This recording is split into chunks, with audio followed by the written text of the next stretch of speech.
Hey, you know, just before I get to the NAMBLA tape, just to give you an idea of how Fa Flowley has taken over the country, I got a fax. Did you read this? No. It says, Dear Howard, you have now really infiltrated every crack in society. I was recently serving on jury duty in U.S. federal court. Our case involved an alleged Nigerian drug smuggler named Michael Faforower. Surprisingly, most members of the jury were highly educated. However, when deliberating the verdict, some members had difficulty pronouncing the alleged drug smuggler's name until one member put it best by calling him Michael Fafafui. I thought you would appreciate this information. So that even in the jury room, they're using Fafafui. Fafaflowy. Michael Fafaflafla. Flowy Fafau. Fafafau. Papa Bohai. Fee-fi-fo-fo. Flapa Flowly. Fo-flee-fo-fo. Papa Popo. Pooey. Fee-fe-fi-fo-fo. Pop-pop-pooey. Pop-pop-poiny. Papa Pooey. Fafafuli. Papa Plunky. Fa-fili-foy. Stostai. Pooey. Stai stostui. Retard. Baba Booey Mobile. All right, very good. Yeah. Hey, Gary's on the cover of Time. What? Yeah. Oh, stop it. I saw that cover. I know. Is that the brand new one? Yes. Baba Booey's on the cover of the new Time magazine. You got to buy it. Mama Monkey. It doesn't say something like the first man. No, how man began. Look, you're on the cover. Can I tell you how bad? Can I tell you how bad you guys are? Why? What you've done to me? What? My wife and I went out grocery shopping the other night while we were waiting to pay. Yeah. My wife picks up the magazine and she says, "Look, you're on the cover of Time magazine." Oh, your own I wife. swear. Your own wife. Oh, no. Baba Bohai. Slowly. Fafoey. You wouldn't think you'd have to take it from her. Oh, man. Foo-foo-foo-foo. Fo-flee-flowy. You gotta buy. You just gotta go look at Baba Time Booey. magazine cover and know that it's Baba Bowie. Baba Booey. Baba Bohai. Baba have to have Booey. that Baba framed. Booey. Because he actually Baba did Booey. make the cover. Baba Louie. Baba Booey. Wow. And then they have Gary crawling out of the ocean. I would. Can They I actually recreated that. Yeah, they That's a actually have famous painting. that famous painting. Can I? Go back one page. Oh. Can I? Papa Bohai. Look at this, Robin. Oh, I can't see. Oh, you got to take off the glasses. Look at this. Gary on the run. Can I at least be? Can I at least be? You got to Homo, buy Time magazine, and the inside is how man began, and then it's a big picture of Gary naked. Right? can I at least be Homo erectus? At least He even has your haircut. That's a say. I don't have that beard. Oh man, come on. Look at the hair. It's even graying like mine. Flee-flop-flowy. Flea flew fluely. Flapa Flowly. He's running to an appearance. He's at the custom car show. Keep eating, Martling. Keep eating. Jackie's getting close to his old density. Oh yeah. We're psyched. Never mind Baba Bo Nye. Baba Bo Leaf. Booey. Bona Babo. Bona Babu? Unbelievable. Yeah, John Candy died. I guess on Friday. Was it Yeah. Friday? Sometime this weekend of a heart attack. And I thought it was kind of funny that Melina McCurry died on a Sunday. She said never on a Sunday. Never. And then she died on Sunday. She lied. She absolutely lied. Hey now. Hey now. Yes, we remember our fallen heroes.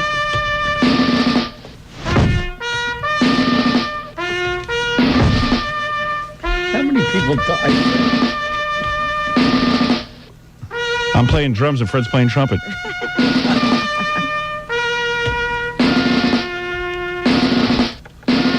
Sounds good.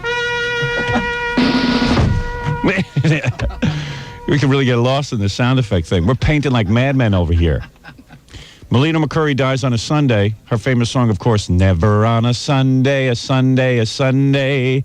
You can almost smell the gangrene, the gangrene, the gangrene.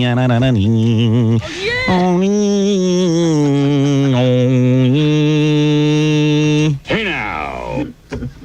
So,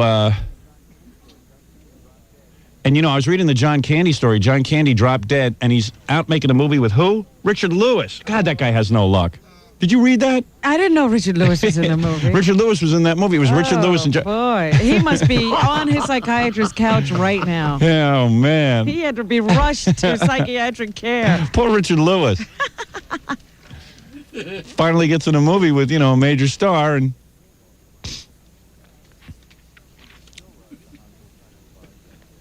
Richard's still at the hospital trying to revive John Candy. He ain't giving up. Yeah, he's pumping his heart himself.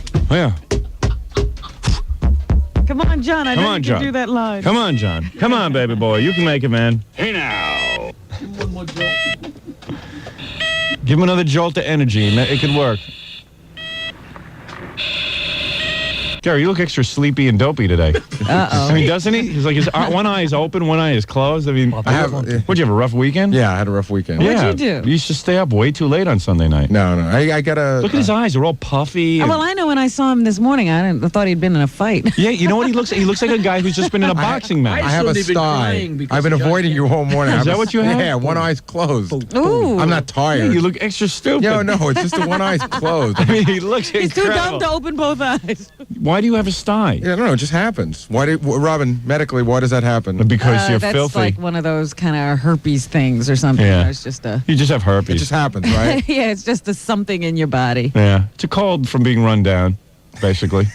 It's a cold in your eye, basically, being Yeah. run down and obviously not taking care of yourself, and you're getting fatter than John Candy. Uh-oh. Look at the double I'm chins. somewhere between John Candy and John Madden. Yeah. Anyway, so, God, you look weird. I know. I really look terrible. You do. Like a pirate. What did you think? You know how I usually come in? It's like a pirate. It's like Popeye. Didn't you notice I was talking to you while I was sitting at the? No, I didn't. I had my back to you at the desk. Usually I come by and talk to you while Yeah, you read right. the paper. Yeah.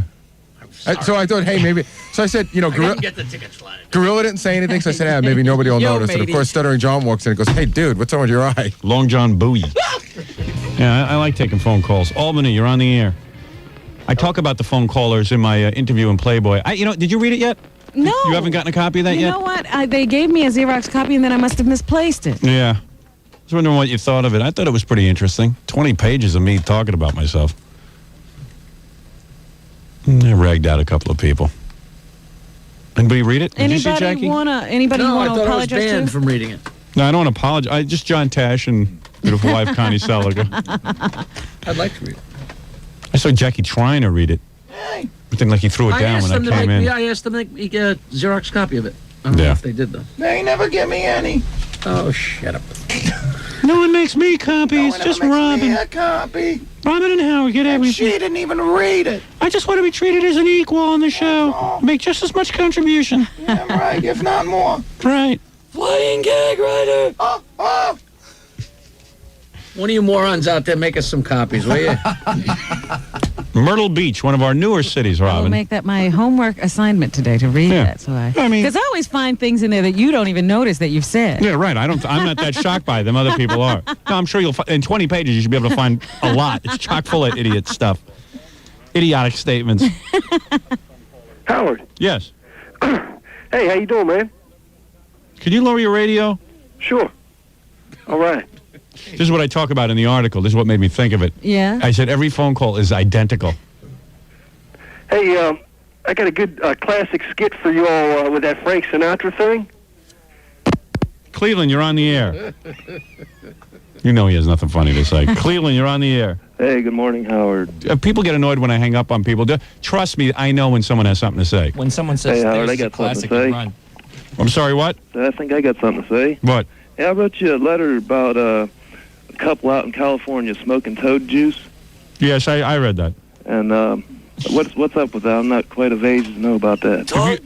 If you send me something in the mail and I don't comment on it, Uh-huh. means I'm not interested. Is that right? Yeah. Huh. Yeah, I figured Jackie knows something about that. No, Jackie doesn't know anything about anything. I could see Jackie him. only knows about his tapes and his friend Burf. Oh, all right. All right, very good, thank you. Yeah. That's what Jackie knows. I have CDs. Dallas, you're on the air. I'm not going to talk to you on a car phone. No, I'm not. Why do Albany, they insist on calling in? You've always said that. Albany, you're on the air. Because they all think their phone call connection is better than mine. Hello? Imagine technology, though. There's a guy driving in his car in Buffalo on his car phone. He's calling New York City. That's pretty cool. He's driving in his car somewhere in Buffalo, and he's calling us in New York City. And we're putting it out over the air so that millions of people can hear it in their cars. It'd be a lot simpler if people just, we eliminate us, just put people next to each other on their cars, roll down their window and talk to each other. Good idea. What can I do for you? I just called up to hang up. All right. Okay, Well, then do it. All right. Remember I said about a minute ago that I love taking phone calls? What's that?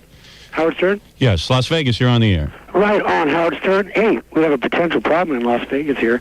The KFBI, or the other radio station, has possibly sold out, and the other two disc jockeys who are your rivals, Johnson and Tofty, they want to hire them here at this radio station. And they're trying to take a poll to see how Las Vegas... Jesus. God, what a jerk. What a jerk. Like I care.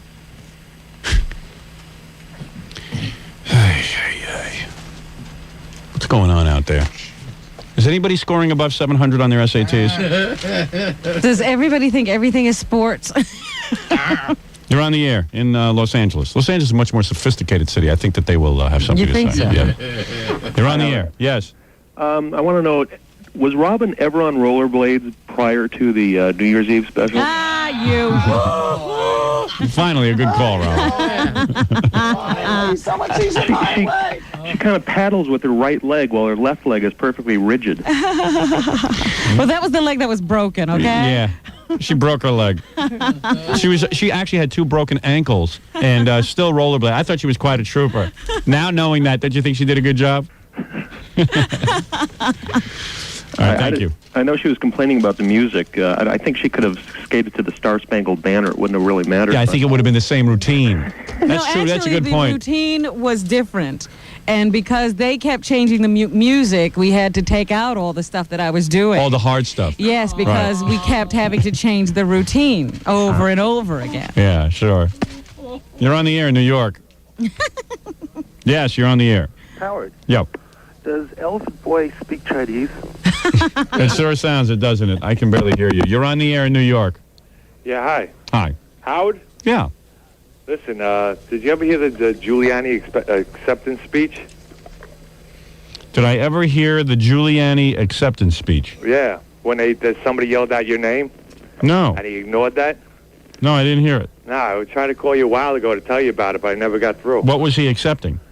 He was, when he won the mayoral race. Whatever. The mayoral race? Yeah, The mayoral race? the mayoral race, whatever you want to call it. Was this right after he had been declared the winner? Yeah, his I acceptance speech. Somebody yelled out Howard Stern. You wouldn't happen to have it queued up, would you? No. No, we haven't heard that. No, you should check it out. Why? We have the mayor with us. Mr. Mayor, why did you ignore my name being yelled at? He heard it. No, I'm talking to the mayor now. Okay. You just stop it in the background. What? I was telling this gentleman to keep quiet. I was doing city business. I was being duly sworn in. Well, I guess you represent all the people. To acknowledge me might have looked bad for your To image. acknowledge you at this point. Yeah, but admit that your image would have been tarnished if you acknowledged the name Howard Stern. Even though I supported you and I continue to support you, for some reason you feel that it would alienate people if you somehow associated with me. Is that true? Yes. It would be a political liability, if you will. Would I be a political liability? I think you would turn out to be some sort of political liability. Yeah, but I think that there is a point to be made that many people listen to me, many responsible business people, and I think that maybe your perception of my audience is off. And not only that, he's been a great supporter of yours. All right. My perception is off? Yeah. I'm saying your perception of who my audience is off. Perception? Right. Your perception. I have to look that up, and I don't even know what that word means. All right. Perception. No. My perception is Jackie better write you something funny to say. What's wrong with him over there? Yeah, right. No pressure. Let's go to scores. Okay. I love that topless crap. All right, thank you. Okay. All right. That was our mayor. No, mayor needs a speechwriter. Yeah, what is this? You need a speechwriter, Mr. Mayor. I'm good at handling emergencies. Buffalo, you're on the air. One final phone call, and then I must break. Yes, you're on the air. Good morning, ladies, gentlemen. Gary. Hey, Howard, I just want... Howard, I just want to let you know, Captain Jenks, I believe, is the one with the satellite dish. Yes. I just want to let you know that now available on satellite dish is the Triple X programming. All right, thank you. Howard? Yeah. Were you looking to get one, or I understand, at one point you said you wanted one because... Am I looking to get a satellite dish? Yeah. Can I bring I it didn't know over? I know at one time Captain Jenks had mentioned sir, it. what is he talking about, Robin? I guess he's in the satellite business. Oh, no. I own one. I just wondered if you were aware that... Why is everyone talking like they're under a rock? I think that his wife must be upstairs and doesn't know he watches this XXX show. What happened? You ordered a satellite and your wife doesn't know you watch XXX? Is Robin right? Oh, well, no. We'll leave it at that. But anyway... Is that what happened?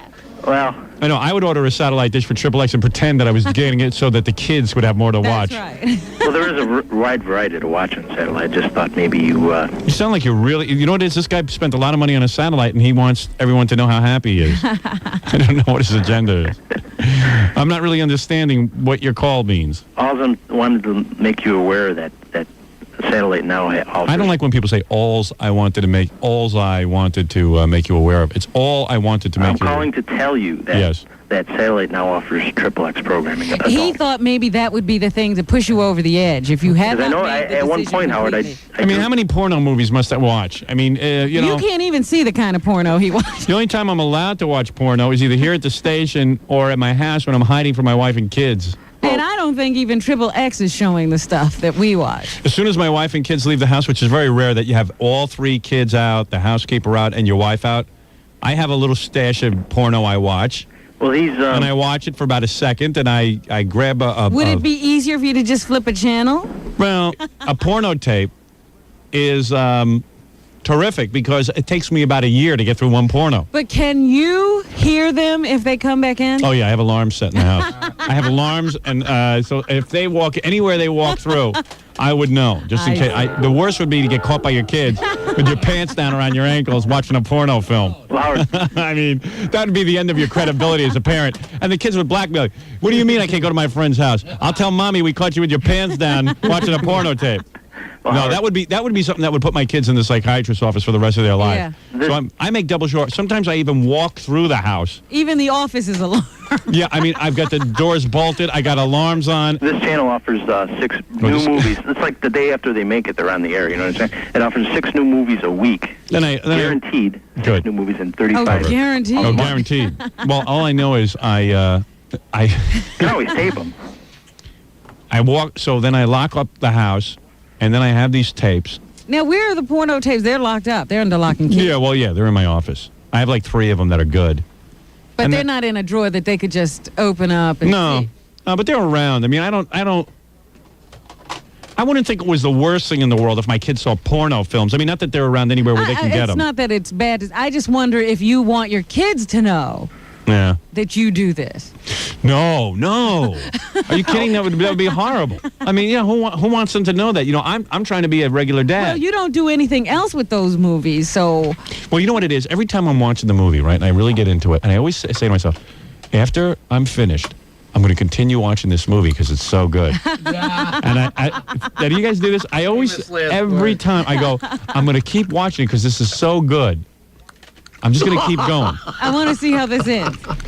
Yeah. Hey, Howard? Yeah. Did you know that... Sir, I'm in the middle of a story. To get off this XXX thing. And then, sir, did you know there was 5... Can you hear, Howard? Yeah, well... I'm in the middle of a story. I know, but my time is limited, though. Oh, your time is limited. Oh. Well, because you'll cut me off and everything. What is it? Well, the worst used to be when I was single. You watch Channel J. Yeah. And you see all the girls that were in here that during the day that wouldn't take their clothes off. Yeah. They'd be on like the Robin Bird show getting naked and stuff. Yeah. Well, it's kind of rough because in our line of work we do meet a lot of exciting women who want to have sex with us. But don't you think that we are like a little jaded? Those porno movies that we watch, which are as wild as anything we've ever seen, we're like already bored by them. Yeah, well, we're jaded because we have these girls coming here for real and are willing to get it on with us. No, I'm talking about the quality of the film that now comes into this studio. Are you complaining? You sound like you're upset. Are you talking about the technical aspect or just how vile it's gotten? How vile? We've gone to we're definitely hardcore porno abusers. We now get porno sent to us. I told you about the Japanese enema tape. The tapes have gotten so vile that Robin is actually considered not eating her lunch while she watches them. She ate during the whole Japanese enema tape. Wait a minute. You ate through the whole enema Takes the tape. last bite. She says, "I can't take any more." Yeah, she finished up her lunch. I couldn't even finish. I had there was a. I've yet to see you not there finish was a your bite lunch. left. All right. And I had to put up a Reach for bag it. Somebody reach for it. in order to finish it through most of that one. Disgusting. We probably watch tapes that aren't even legal. Right, I think some of them are illegal. They better not be legal. Anyway, what did you want to ask me? I just wanted to let you know, Howard, I get, not that it really matters or not, because I know you're not enthused about it, but I do get like 5 HBOs that don't show the same movie at the same time. You know what I'm saying? I get 3 Cinemaxes, 3 Showtimes, 2 movie channels. Different time zones. He's really into it. He's getting the same But movies. he's so into it. No. Same channel, different times. It's the same Oh, no, HBOs. Papa High. Uh-huh. No, you're getting the same HBO, but you're getting different time zones. Well, they may show the same movie, but on like a different day, you know what I'm saying? Oh, boy. None of them show the same movie at the same time. I don't know that I'm that interested in satellite. Well, I just wanted to let you know You that know, the only thing that we'd really be interested open you up in. to a new world. And plus, you know, I want to satellite, enlighten you. they send the movies down, and you can actually have it in Dolby Pro Logic. You can't get that across the cable. Did you know there are 9 know what I'm planets in our solar system, Howard? Yeah. I would like to show them to you. Is that right? Yes. Yeah. What can you tell me about those 9 Just thought planets? you'd like to know. What's that? I have guys who are in love with me. It's true. This guy's in love with me. He's trying to turn you on to something, so he said, "Yeah, I got him into it." I get 16 HBOs. Just thought I'm you not trying to wanted- sell you a computer. But the only thing we'd really be interested in is those news things. I have a huge Oh, those are telescope, great. There's been Howard. times I've been You watching can it, see like Kansas Peter City. Jennings picking his nose and stuff. I wish I could listen to the radio right now to know what's going on right now. No, you don't. No, you don't. You realize how foolish you sound. I hear something in the background. All right. Hey, thanks. I got to go. But he is right. He's talking about he gets to see Peter Jennings pick his nose. Yeah, that's cool. I Yeah, might get a that kind of satellite dish stuff. for that, just to see Peter Jennings pick his nose and like You see know, when Larry you- King say stupid stuff When during you the watch commercial. Larry King live, Howard, Yeah. Stuff like that. you see him checking his handkerchief See, for Howard. blood instead of the commercials. Right. You get to see sports guys. Like I've seen sports guys having their bald spot painted during the break. Do you really? That's cool. Hey, Howard, one yeah. more thing. You know, sometimes I don't get to hear you. I wanted to tape your show off the satellite, but I having difficulty finding where I could find you to tape it. Like I want to tape it on a VCR tape and then like Well, listen. don't you get it over the radio? Why do you have to do everything? Now that you have a satellite, you have to do everything with your satellite? Sometimes I can't listen to your program. So, So why don't you tape it off the radio and then just listen to it later? Because what's a tape? A 90-minute tape? Yeah. And your show's on for 4 or 5 hours? Ever This heard way, of dual if I cassette? put the VCR tape on... Well, why don't you just hook your VCR up to the audio of the radio show? And record it onto Because I live on the moon, Howard. I can't do that. Now he got a satellite. He wants it, you know. What do you mean you didn't know you could do that? Of I didn't course know you could I do could that. do that. Just I didn't plug know. it. Just there's, in the back of your VCR, there's an input. You can put your audio output into the input, and then you're done. All right. And you record on your VCR. I'll have to try that. Instead of going out and wasting all that money on a satellite. Well, I already have one. So I figured I'd take advantage of it. This guy really wants to use that satellite. Well, why not? I paid enough for it. You know what I found? I almost got a satellite. The reason I didn't is I found out that, let's say you get a satellite. Let's say you got 5 TVs in your house. Uh-huh. If you get a satellite, it's only good for one television. Oh. Then Unless you have like an AB switch set up. Yeah, then you got to get all, and then through the rest of the house, everyone's got to watch the same thing you're watching. That's true. Unless you have another... Well, no. Right, You got to have another line. You have to get basic cable Yeah. so that you can AB it so Right. that you can watch the basic cable. Yeah, or, it's absurd. Well, you know... So it's not a deal. I thought that you get satellite and you can put it all through your whole house. Well, you'd have to have different tuners, but you only could watch different channels on that satellite. In other words, if you're on G-Star 3 or something like that, and you wanted to watch channel 1 in one room... It just got too complicated when the guy started exactly. explaining it to me. Star 3 already threw us off. Yeah, I'll stick with cable. All right, thanks, dude. I don't need more than one TV. I killed my wife. Do you like Chinese vegetables, Howard? Yes. Because I use the satellite dish to make beautiful snow peas and water chestnuts. You sound like you're very, very involved with the show. Yes. You sound like you have a very empty life. I wish I could get the show, but I don't get it. I'd like to tape it. Do you know there are 44 sounds in the English language? I just thought you want to know. My God, my units are bleeding. I like these calls. I mean, guys call me up with information. I just wanted you to know. And first he was whispering. I just want you to know. Thought you might like to know. You might need this information. There's triple X on the I satellite. quit my job so I could watch more satellite. HBO 6. Need satellite. Need satellite now. More satellite. I need constant input. Soon I may join the Columbia Record Club.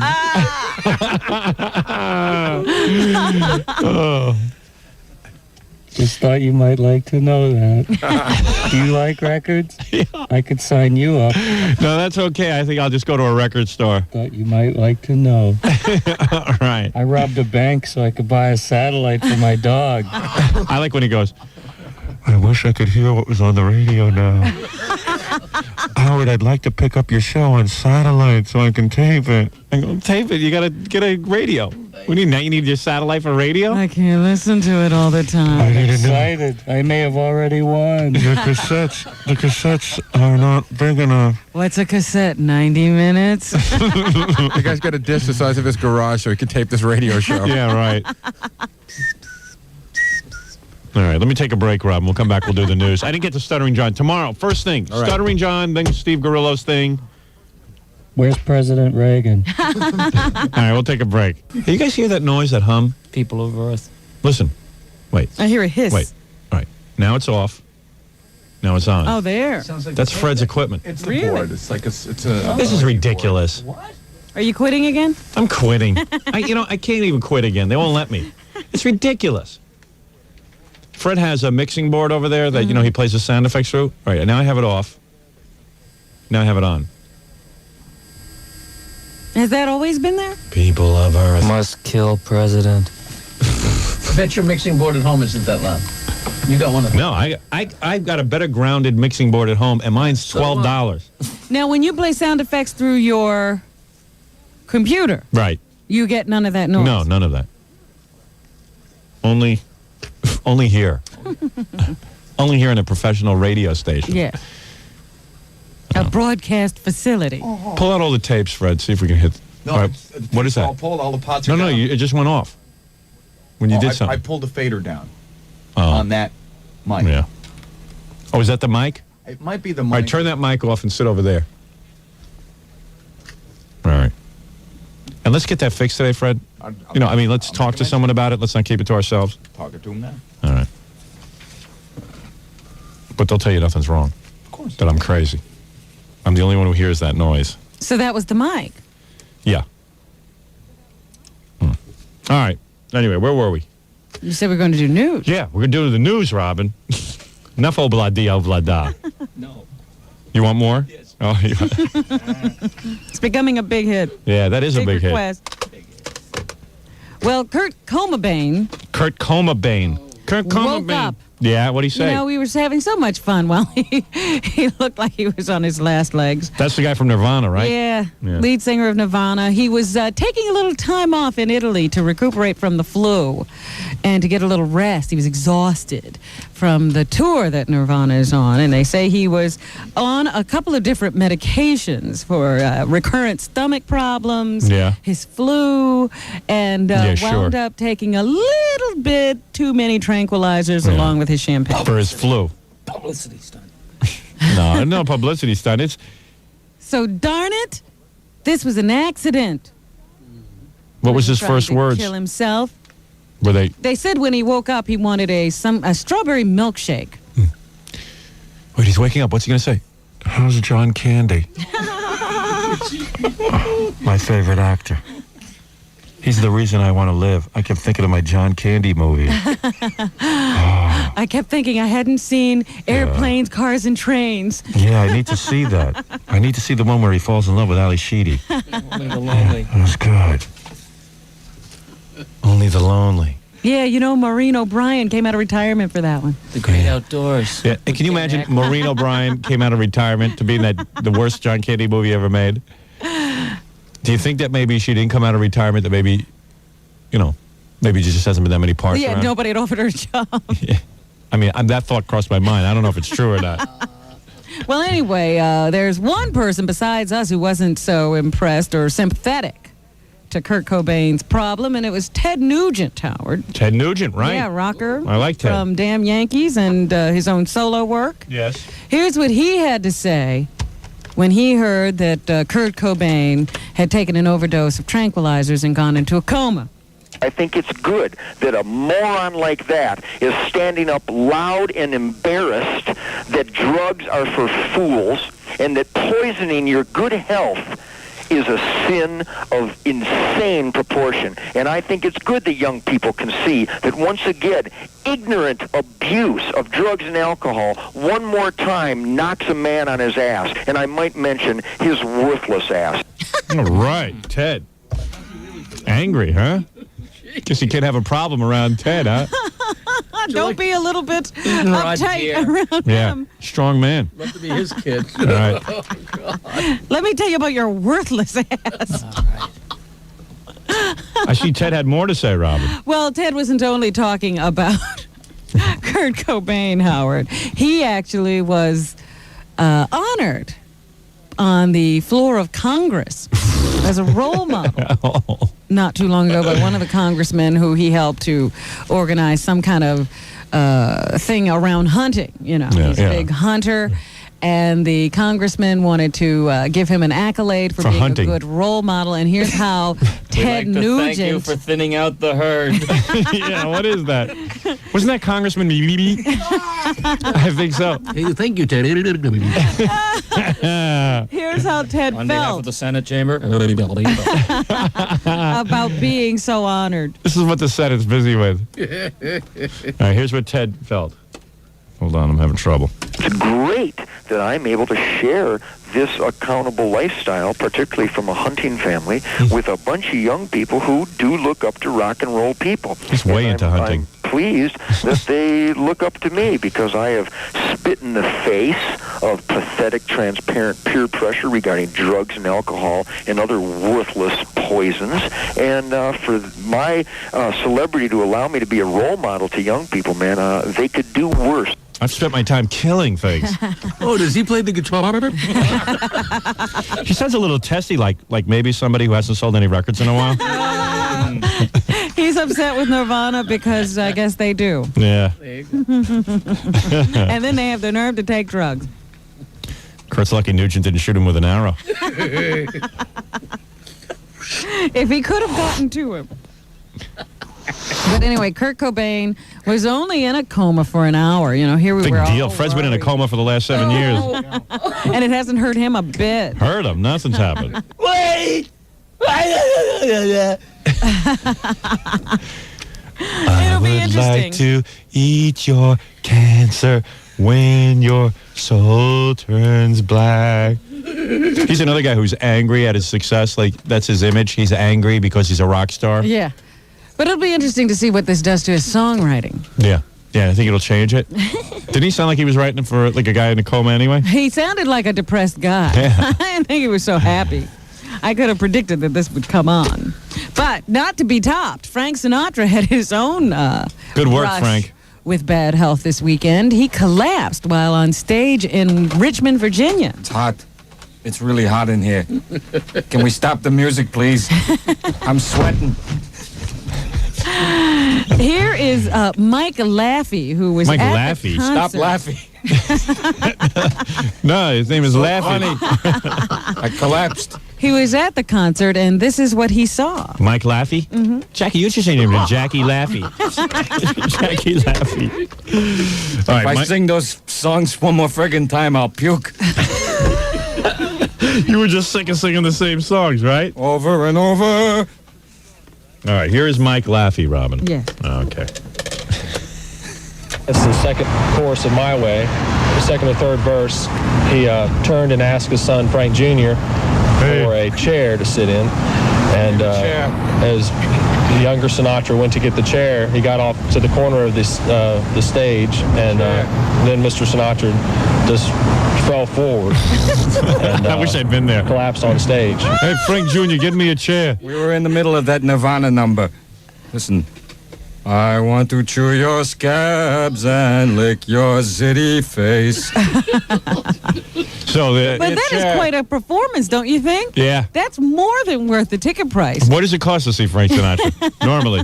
I would imagine those are, $50 tickets or something. It's always funny when did anybody tape it? Because we have, in fact, tomorrow I'm going to play you more tape of Elvis Presley screwing up on stage, new tapes. Oh, wonderful. And it's always fun when they, I'm sure they tape of every performance. Right. But I don't know that it's been released yet. I will be watching very carefully tonight to see if anybody actually has the footage of Frank falling over. Flat on his face, right? Yeah. That wasn't the worst. Luckily, my socks caught it. But just imagine, Frank Jr. is over in the corner. Pick me up. Help me. You good for nothing. And that's his livelihood. Yeah. Pick me up. Do you think Frank Jr. goes, okay, the old man finally passed away. I'm going to get his money? Do you think that Frank is going to do something cruel, like leave the money to Barbara Sinatra? Yes, absolutely. I believe that Frank Jr. knows he has to keep this man alive. Really? Yes. That's smooth. Is that the way you got it, Frank? Yeah. I'll say. I love him. My poor son. Hey, he's a good kid. Pick me up. It's hot in here. Get me to the hospital. So anyway, here is the spokesperson now. They have to get Frank's spokespeople out to allay any fears that Frank is not going to be able to continue his concert tours.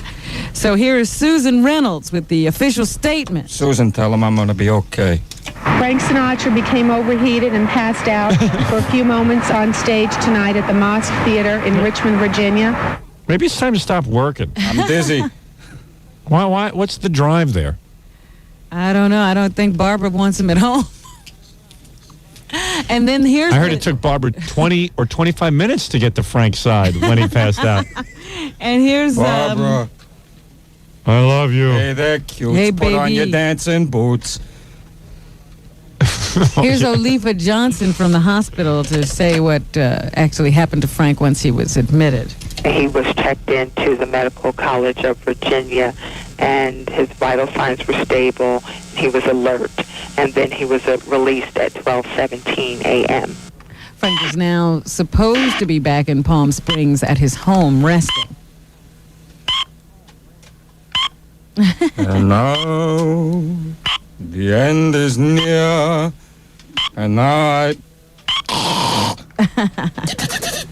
All right, very good. So here's a little bit of Frank live, just in case. This isn't where he falls over, unfortunately. half Just live. a little bit of Frank Sinatra.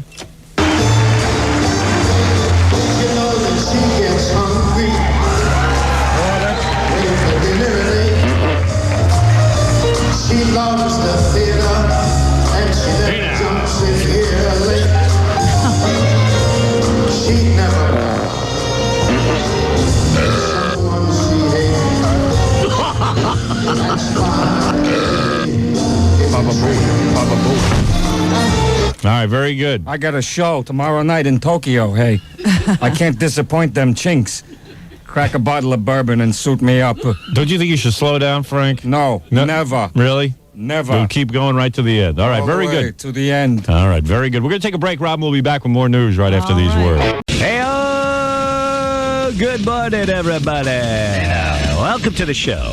It is Thursday. I see Diddy is calling in. Diddy. Not P. Diddy, Diddy. I'm not going along with that. I'm going along with it. He's just calling in. Damn it, I love when Diddy comes in. I'm going to call him Sean from now on. You know, Robin will be all over that. He's worth $315 million. She dreams of marrying him and then divorcing him and getting all his money. Well, when Diddy comes in, I'm able to sell him a beat. I work on a lot of beats for Do rappers. you? You got a beat for him? I do. I have a few beats that I want to try to unload. $315 million, Robin. You think that's true? Yes. I'm going along with that Sal theory that all women are whores. Ah. I like it. They're all whores. You shove a burger down their throat, you take them home, you bang them. That's it. What? What is the problem? Can't believe Sal is teaching us about women. Well, someone's It's like got Yoda. it. Someone's got it. A what? A sick Yoda. Yeah. More like Dota. Thanks. They're all whores. They're all whores. Did you see you got a point that You know, like I was even saying this about Ross's marriage. You know, I was sitting there thinking, is that Melissa's a whore? Oh, my God. Oh, my God, No, I don't think like that. I love Melissa, and she's a really nice person. Yeah, she's a whore. Oh, she's not. Okay. She's a slut. You're joking. Sick. I'm joking. So You don't even know her. You see, Sal? No, I do. Melissa's absolutely wonderful. She's not a whore and a slut. Right. Sal, there's a line and you just crossed it. I was thinking the whole time I was getting married, I go, okay, I mean, being a realist and being a guy, and, you know, look, I'm not a lawyer, but I certainly know about divorce a little bit. I've been through it. You know, Ross didn't sign a prenup. Right. And I thought it was awfully naive of Ross. And not because Melissa's not a nice girl and all that stuff, but let's face it, relationships do go south. I mean, they just do, for whatever reason. And I said, look what he's bringing to the relationship. He's got an apartment in Manhattan. He's got a house in the Hamptons. He's got a nest egg.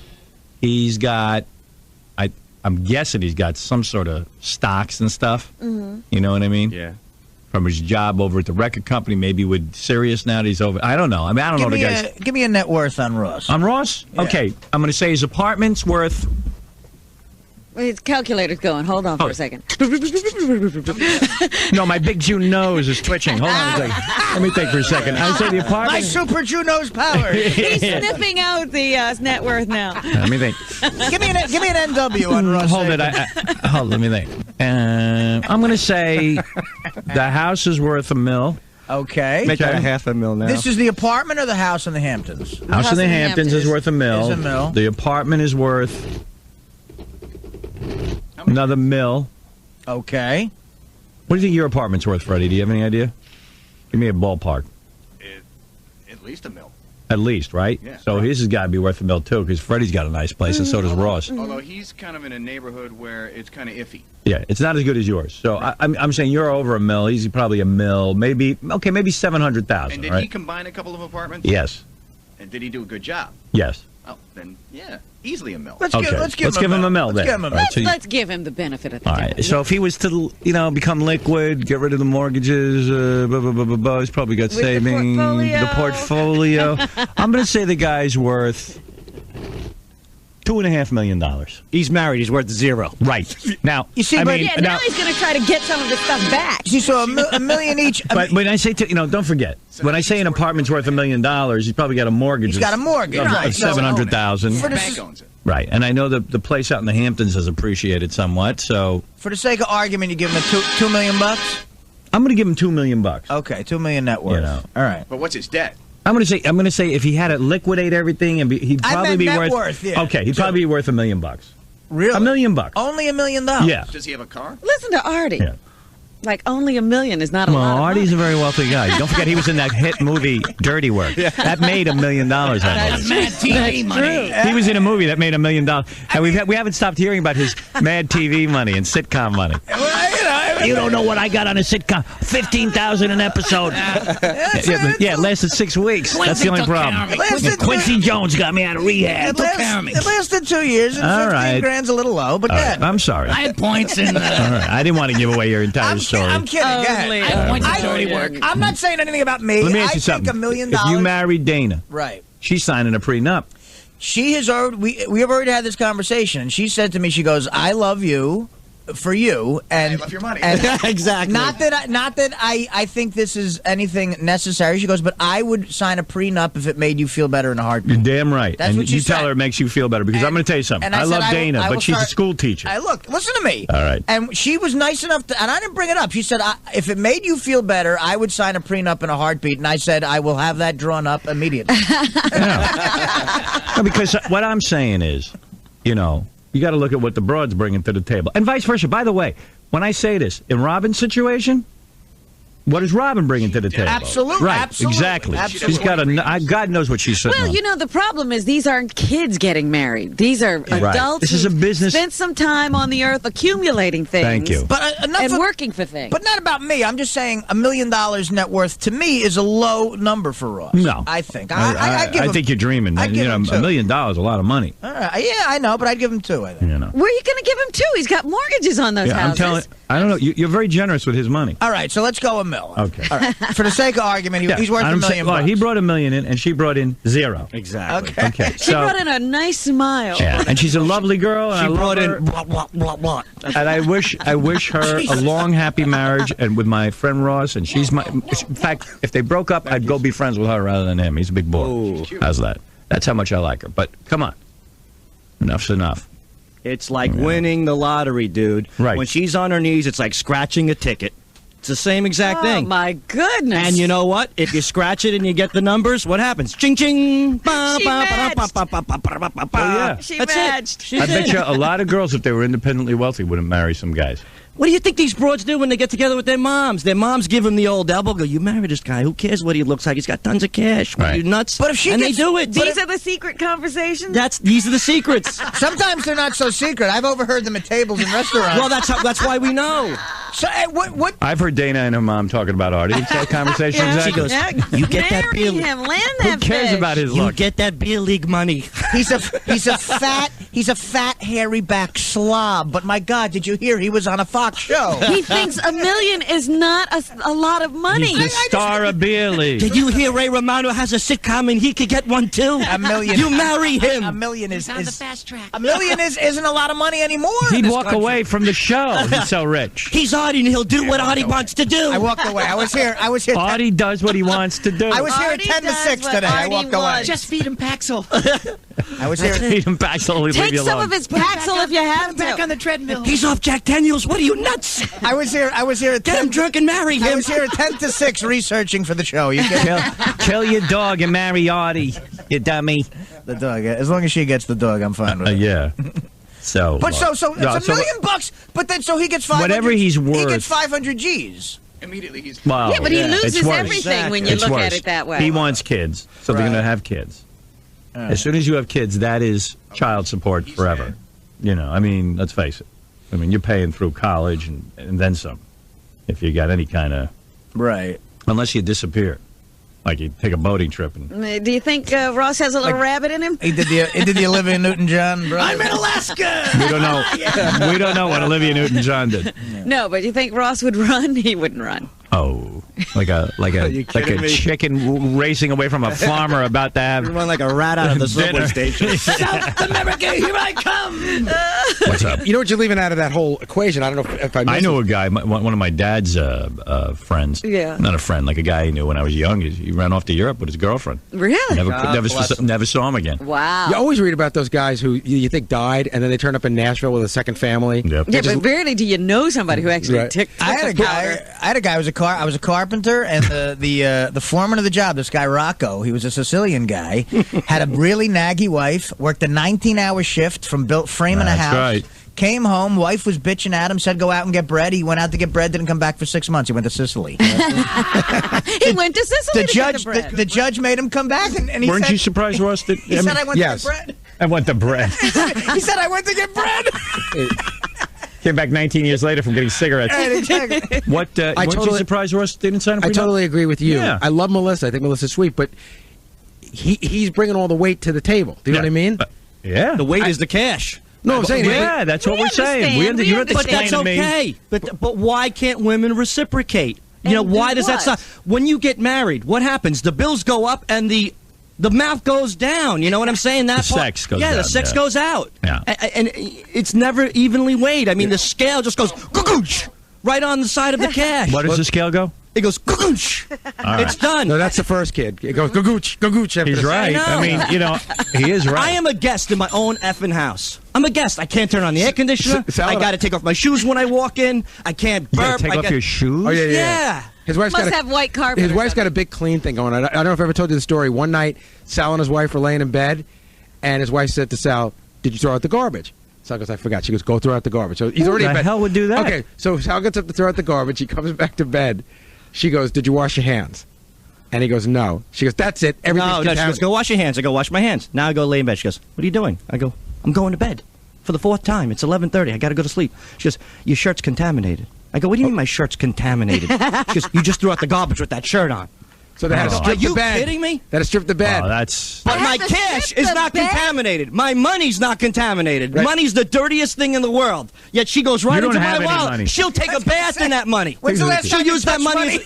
When's the last time you actually lived I up don't to your have end of any. the I deal? know, and I forget about it now. She You know probably what? said- We're even. I don't have any cash, and I don't get any sex, so we're even now. You know what I mean? Yeah. I can't give her anything in return, and she's not giving me crap either. What the hell is Ross thinking? He showed her. Yeah, I'm just saying. I was really surprised. No, you know what? And Well, what what I'm saying is that he really is at zero at this point. Right. Because he would lose the house, lose the apartment, and lose any money in the bank and investments. That would all have to be liquidated to split it up. But with all the horror stories I you go hear, crazy. Why would he assume he could beat the odds? And you left something out of the I mean, equation, he's too. not the most. He's not the most easy person to get along with. But wait a second, you guys are leaving something really important out of the equation. You're saying, okay, he has to liquidate in half, blah, blah, blah. First of all, it's half of that, and then there's an attachment to your salary for God knows how long. Right. He could be giving her half of his salary for 10 years. Right. Okay? I can't- I spoke to a guy the other day, a good friend of mine. I'll tell you who it is later. You know him. And he goes, I got great news. And I go, what's that? He goes, I heard that I might have to stop paying alimony in 2008. I swear to God. It was like the happiest day of his life. You know what it is? You can look forward to something. Okay, and then wait a minute. 2008. Hey, Then- I've been there. I can't laugh. Right. Then throw a kid in, right? So say they have a kid and this all goes apart. So now instead of half, you're really looking at half for her and another quarter for the kid. Yeah, child support. Now, you know, I always tell that famous story. A guy pitched for the Mets. I think it was Brett Saberhagen. Guy was making $1.2 million in the early 90s. By the time his agent took the percentage, the accountant, the lawyer, his wife, the child support, he was basically getting about $80,000 a season. And he said, you know what? I'm not going to play baseball anymore. Not worth it. Not worth it. I'm playing for free. You know what the frustrating part is? He's right. $80,000. It was crazy. You think back of the of the work you've done because let's just figure whatever I have something I have saved. Okay, I have a nice little nest egg for myself. Right. I think back to you know, when I was 20, I waited on a 4-hour line at the old Improv to get on stage to do stand-up. You know what I mean? It's like, That's right. Then I struggled for years getting on stage, bombing, doing this, doing that. I got a break. I got on a TV show. They put me in pig prosthetics for 3 hours. I'm sitting there like, I got to do sketches. I get somehow do this, I do that. I somehow make it to a show like this. I'm on the road in Pittsburgh at a Sheridan. Drinking, out of control. There's no air conditioning in my room in Boca Raton while I'm playing a club called Boca Nuts. I'm by myself. I get up every day to come to this. It's a great job, but I do get up at 4:30 in the morning every day. And then some woman comes along who, you know, That's it. That's it. Sal likes what you're saying. And then because God bless Artie Lang. You've slept together a couple of times. I think back to that kid waiting online at the Improv, and I'm like, you're not getting any of this money. Right. So let me ask you something. I worked my ass off. Is Ross any different? Ross. No, I remember Ross got out of college. He hustled in college in the record business. Yep. He was dabbling in the radio business, worked at the original WAPP here in New York. But broke his ass. Broke his ass.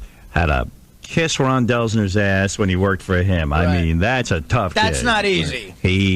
What? The guy's going to be naive at his age, 42 friggin' years old. He's going to go, hey, you know, this is going to last forever. It might. Right. It might last forever. Melissa's a great girl.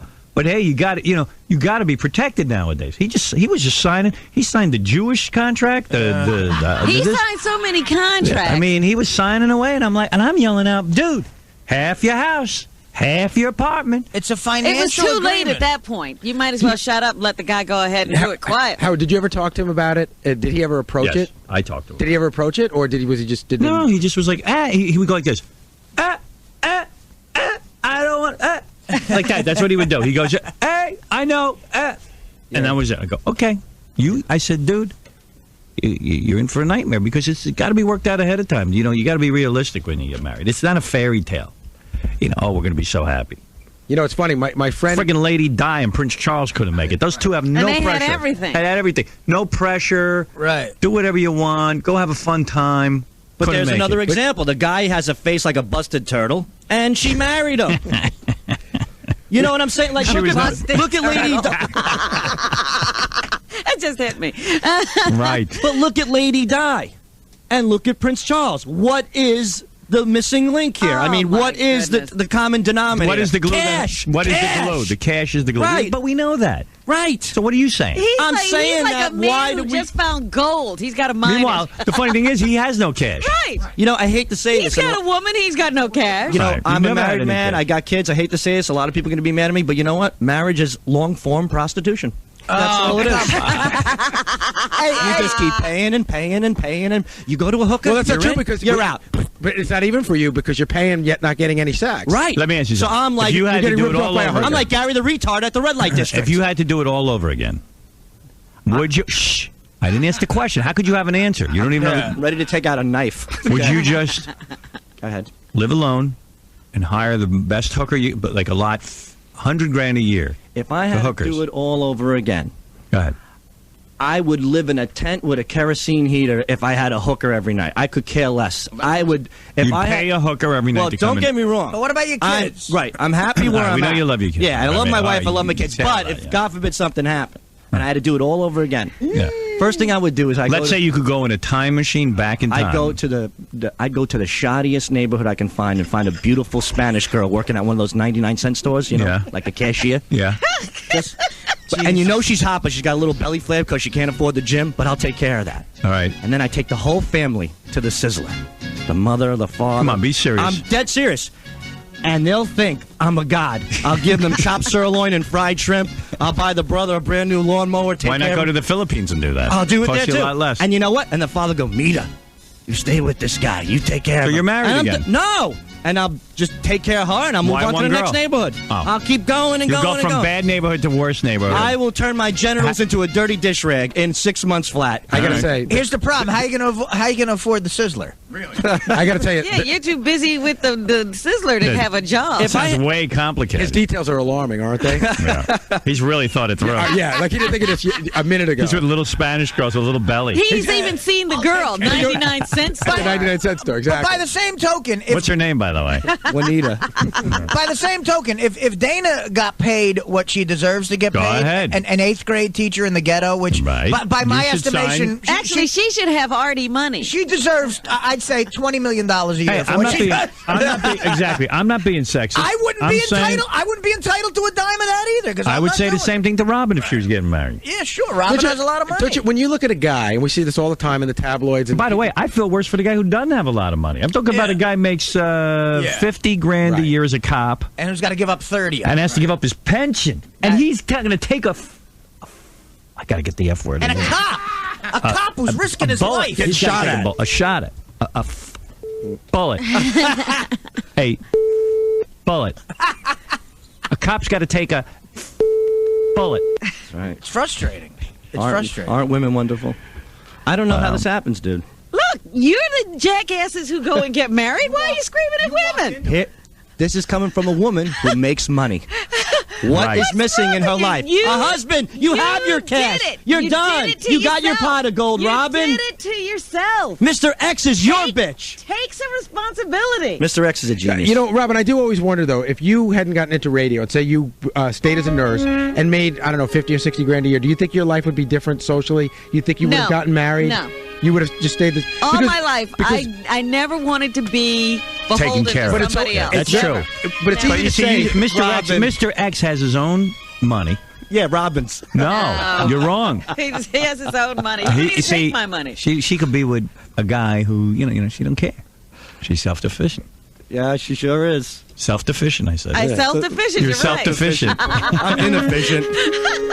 You know, it's funny, Howard. I had a buddy of mine. He Oh, married. this just in. Juanita is pregnant. And Sal's being hit up for child support. He's running Somebody away give me to a the hanger. next I got to get out of here. Yeah, dude, there's issues you could run into with that scenario. Yeah, too. you push him down the stairs. Nobody doesn't know what that Okay, so now you're advocating murder.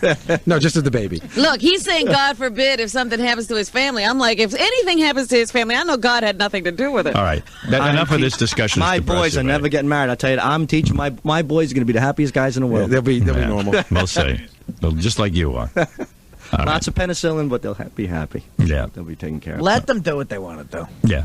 You be Maybe quiet. they can work it out. Yeah, they're gonna have a good marriage. You didn't do it. Friend you of mine, think Howard. They can work it out. I won't say his name. A guy I know got married, loved this broad, paid, worked 2 jobs, came home, busted his wife, doing the business with somebody else with the baby in the crib in the same room. Oh, that's sick. And he's got to pay. And he's got to pay. Yep, she left him, married this dude who was shagging her in front of his kid, Right. and now he's got an extra job living at home with his parents. I murdered somebody. I murdered somebody. That's great. How is that fair? Ladies and gentlemen, men right now, that's marriage. How is that fair? How is that fair? Well, I'll tell you what. That's nothing. That's nothing. You know, That I'm poor telling guy. you. Look at Eddie Murphy. I'm reading in the paper. His wife is already out on the town with a new guy. They're saying they're saying in the paper she might have known the guy even before the marriage was over. They're saying that in the paper. You don't know if it's true or not. Well, Meanwhile- how else would she already be? And meanwhile, remember how Eddie's all reclusive? They're saying he was sucking face with, they claim, Robin Givens in the newspaper at some club. Oh, really? Yeah. God bless him. He's living the life. Right. That's what I'm He saying. can get out of the But he house. could afford it. You know, you get divorced. What do you end up with? About 20% of your income? Nah, probably about. Depends on how many kids you have. What do I sign? I'm in. That's I'll take 15% in freedom. That's amazing. You know? 20% of your What are you saying? You want I'm a divorce? saying that women. No, I'm saying that women. Listen, women out there, listen for once in your life. Just take care of your man. Let him wake up to a little mouth without asking. Go do it in the car like you did when you were 16 while he's driving down the Long Island Expressway. Do those little things because every Friday I do a little thing. I bring home some effing money. That's all we want No, in you return. Yeah, well, some He's I talking work here now. hypothetically. Hypothetically. You used to bring home money. But Then you took a lady, job you here. got guys in ducts, in buildings, in skyscrapers, and they're sucking in asbestos and they're killing themselves. And they come home and they're shot, and the wife goes, "Where's the pizza?" What asbestos are you sucking? Well, women everywhere are Ladies, laughing just that they do don't it. have to suck the asbestos. You know, if you got a canker sore, use your hand. Keep it going. Keep the wheels in motion, ladies. Keep your man happy. And you know what? If Got you a do point. that, a guy won't cheat. You know, there's guys out there Right. that cheat, and they cheat because their women do not take care of them. That's it. Every Right. time, ladies, you go to bed and you're in a warm bed with a roof over your head and television on, and you're diddling yourself to Oprah and talking on the phone to your girlfriend. Guess why you're doing that? Because your man paid for all that. Right. He paid for You're all right. of that. You're right. And you're not doing anything about it. And I'll tell you what, that's all the guy's looking for. That's it. You know what? That's it. So why not never get married, be with a chick, and if it gets bad, the sex, get the hell out. That's it. You know, the monkey, we're supposed to be the smartest people in the world. Yet we're the only animal that shacks up with one person, spackles up with one person, and makes ourselves Spackles up. miserable for the rest of our life. The monkeys, the lions, the elephants. You know what? When an elephant goes in heat, a big elephant comes by, bada bing, bada bang, and he moves on. And that elephant has baby elephants, and guess what? The father elephant passes by, goes, "Hey, bitch, how are you? Take care of those kids. I'm going to do another elephant." Yet human beings, we create our own tools. We make buildings. We save lives. We're the only animal that's one person. Okay, I guess I'm done. Here's half my money. Don't ever do anything to me again. Was it Why your is Gary that? impression? We are the stupidest animal in the world. All right. Let me give This is a scam. Marriage is a scam. Well, Believe me. hey. Why are you still in it? Again, men Because why? He's in a I'm trap. in too deep, dude. He's in deep. He's You trapped. just said you would, if for 15% you would walk away. If I get you 20, you want me to help I'll you get out? you 50. Give me 5. I'm good to go. No, look. Once you get married, that's it. You got kids. You got a wife. You know.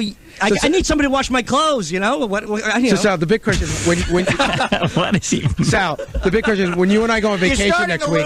Do I have? Yeah, you had us. He's really You had us. on the fence. He's about to tip over. Did you pay someone to wash your clothes? Listen to me. Yeah, I don't, My I don't dad- I think we've been listening. I'm not married. I don't wash my clothes. My dad beat the crap out of me every day of my life, but I still love him. My wife doesn't do anything anymore for me, but I still love her. That's just the way you it really is. sound like a guy in love. Whoa. Your father's your blood relative. Your wife just some chick you met. Right. Right, but I love my wife. I mean, provided that there's things You she doesn't sound do like a guy anymore. barreled over by love. You're like a hostage. Yeah, he sounds like he was steamrolled. You're just saying by I it. love my wife because you're afraid of what you just said. And No, you're gonna get I'm home, saying she's going to yell at you. No, I'm saying You're that- afraid of your wife like you're afraid of a mommy. I'm saying And his daddy. And his I mean, daddy. he's recreated that I'm whole saying- miserable scenario. I'm saying that women should continue to provide what men want once they get married because men continue to provide money. and women should. Maybe you ain't giving it to her that maybe good. it's not all about Maybe money. are you still delivering the money she expects? Yeah, but he's right. But he hasn't said anything wrong. He hasn't. You haven't said a thing wrong. Except that he was the one who said I do. Nobody twisted his I arm. know. He knows. He made a mistake. But it's not all about money. What about the emotional support? Andy, Where's you're that? on the air. Hey, what's up, brother? I gotta say, I mean, in one way, I do agree with Sal. It's brutal out there. I work 2 jobs. One of them is to pay child support. She was married once before me, and me and the other guy are both paying for the house she's living in. My car's gone, and I'm living in a basement with no windows. That's what I mean. That's what I'm talking It's about. sad. I'm not saying it's for a handout, Howard, but it's I bad know a out guy. there. I know a guy who was married, long time, kids grown up, out of college, whole thing, right? Older guy. Guy had to be in his 60s already, maybe even older. Couldn't stand being married. Mm-hmm. You get a divorce. He's living in a basement with 3 other guys with a hot plate. Sharing a bathroom. Sharing a bathroom. Sharing a bathroom. Gary knows the guy. Can I tell you? I'll tell you a story. Wait, listen to this. Listen to this. When that guy went to the house, right, to go rent the house out with the 3 other guys, he said he walked into the house, and the guy was sitting there with an Archie Bunker chair. Right? It was the only piece of furniture in the whole house. Everything was gone. Right. An Archie Bunker chair, and he had a little 13-inch black and white TV on a little like snack table. And the guy said that was the only thing in the whole house. Jail cells have more. I tell you, but apparently, And what did he say? The guy. They turned to me and go, "Oh, this is horrible." He goes, "It's better than what I was doing before." God bless. Right? the person goes, "Where'd everything go?" He goes, "She took it, but this is all I need." And by the way, that place that lacked the feminine touch. And who cared? There's only one feminine touch we want, man. That's Right, it. right here, buddy. Right here. I had a big screen TV. I couldn't get out of the basement where the house was, so I want to find a small TV. She took off 1 child support payment as a favor. As a favor. She cut you some slack. That's why they have Get kids. yourself a TV. That's why they have kids, Howard. Oh, They have kids. Yeah, look. my. Oh, Ross. 'Cause you're locked in. Right. Any guy sign a prenup. As soon as she shoots one out of the old, forget it. That's just another. That's another prenup brick of gold breaker. in the pot. Right. Let a me ask you prenup this. breaker. Let me That's ask a you brick of this. gold. He's right. That guy who, with his wife and the crib and everything else, he's working an extra job. He's paying her money because of child support. Right. How come there can't be a child support credit card that has itemized billing and 2 bills are sent to the father and the mother? And when the father sends $500 a month to his wife, at the end of the month he can see exactly what she spent on that card if she strictly doesn't- for the child. And if there's any overages or items Discrepancies? he gets the money back. Exactly. If that guy sends money to this pig, okay, and he gets a bill that comes back and it says That's the mother of his child. Hold on, and it says Saks Fifth Avenue. that's a You know pig. it's not cookies and milk. You know it's not a school bag. Well, let me ask you this though: what if she could go buy the kid a backpack at Woolworths, or she goes to Gucci and buys a backpack? How do you solve that? Right. That's a parent. You know what I mean? But why isn't it? Oh, how come the system's not set up where you have child Because the support? system is dirty. Exactly. The system is filthy. The You know why? system's Because the dirty. guy running the system is married to a pain in the ass. That's why. The system is dirty. The system is filthy. Anytime you drop a bomb on somebody, you is cold, you is insensitive, you is sick, you dirty. Even the blacks know what they're talking about. Hey, Sal, you know, I agree with you. My ex-wife is wearing better clothes now than she did when we were together. That's what I mean. So, I know some of that child support money is going to her. She's dressing up, getting her hair done, looking nice, and the other child support is paying the bills. Well, it's true. You know, Howard, I had a friend, again, went through divorce, paying alimony. Right. Staggering number, okay? Guy got a good job, but I mean a staggering number. Right. How much? What does that mean? They're almost 10 grand a month, okay? Okay, go ahead, yeah. Staggering number. Yeah, that's a lot. Holding up his hands. Who could see that on the radio? Yeah. I don't know. Your How teeth many are blocking fingers does everything. he have I'm anyway? I thought he was showing me his nails were clean. Yeah, So, go ahead. So they got to have a party for one of the kids, right? He got to pay for the party. Right. The night before the party, they have a little get-together. Go ahead. Wife brings a box of cookies and a quart of milk, or half a gallon of milk, right? Yeah. You know she taped the receipts, sent them to him? Oh, He had to pay the $375. And he's paying. Howard, I'm talking like a $30,000 party. And he's sending 10 grand a month. Yeah, but that's his responsibility. That party's his responsibility. A little party before the party. There's $378 for cookies and milk. Oh, Can you my imagine? God. Wow. Bong hit Eric. Now. Hey, now. Don't tell me you got a story. Hey, Robin. Can I do a quick belated birthday bong hit for Robin? We're talking about something else. No, I know. I was going to also say Sal is like, as crazy as he is, he's really making some good points here about marriage. I was the first to admit it. Yeah. You're definitely right about that. He's Yeah, making but good he's points. making them from the inside. Right. Well, he knows. Hey, listen, you got to take it from a guy who's in the trenches. And this is coming from a guy who smokes weed 24 hours a day. Even he knows that I'm making sense. Double A, you're on the air. Hey, how's it going? What's going on? Sal, you are absolutely right. That's why I'm doing it as a guy, like on the other end. I'm banging all these hot little, hotties and all, and every time they just get attached, you drop a dollar bill in front of them. When they go to pick it up, you give them a nice kick in the ass and send them on their way. See, Double A, you can laugh at Double A all you want. He's living the lifestyle. But is it Double A emotionally empty? No. Yeah, he's not going to have those great perks. No, I'm not emotionally of the empty, sons and daughters. He's got a when dog. he's, What's he going to do in the holidays when he gets older? Yeah, you know what? Same thing Sal's going to be doing, staring at a wall. Exactly. I'm down to Borgata. A 12-inch black and white TV set I'll be staring at. And you know what? And the crazy thing is, Double A looks like a guy who would get hooked in by a chick because he'd be all insecure. Right. You heard him. Even with these hotties, as soon as they get attached to him, boom. He throws them right out the door. Again, That's it Now, can really you is. imagine? The frustrating thing again is thinking about the work, like the time you had to sleep in the office at Zany's because your hotel room wasn't ready. Well, I mean, it's like. Are we back on the Artie life story? No, but Artie's right. And your head wants what bothers me is that your head wants to explode. Once these women get the cash, Howard, they Artie's head act just like, exploded. But once these women get the cash, they carry this arrogance like they earned it. Like they earned it, yeah. That's what kills me. I go to the car wash, I see this broad on her knees. This poor Mexican guy is cleaning some 500 SL Mercedes hubcaps with like a Q-tip. And this lady comes over with her fur coat and she gets on her knees. She goes, no, like this. It was like a scene out of Mommy Dearest. Right. And this poor Mexican is shaking like a leaf. And I'm thinking, this lady thinks she can run the world, and all she did was blah, blah, blah, blah. She's a whore. That's all she is. And now she's yelling at a Mexican on her knees cleaning hubcaps. You don't have that right. You're a pig who shacked up with probably a surgeon, somebody who saves lives. Right. And you're yelling at Mexicans? Shame on you, pig. Yeah. You know what? Hey, by the way, he doesn't say that on the street. That Mexican guy is Juanita's father, who you're having sex with. God bless. No, you're absolutely right.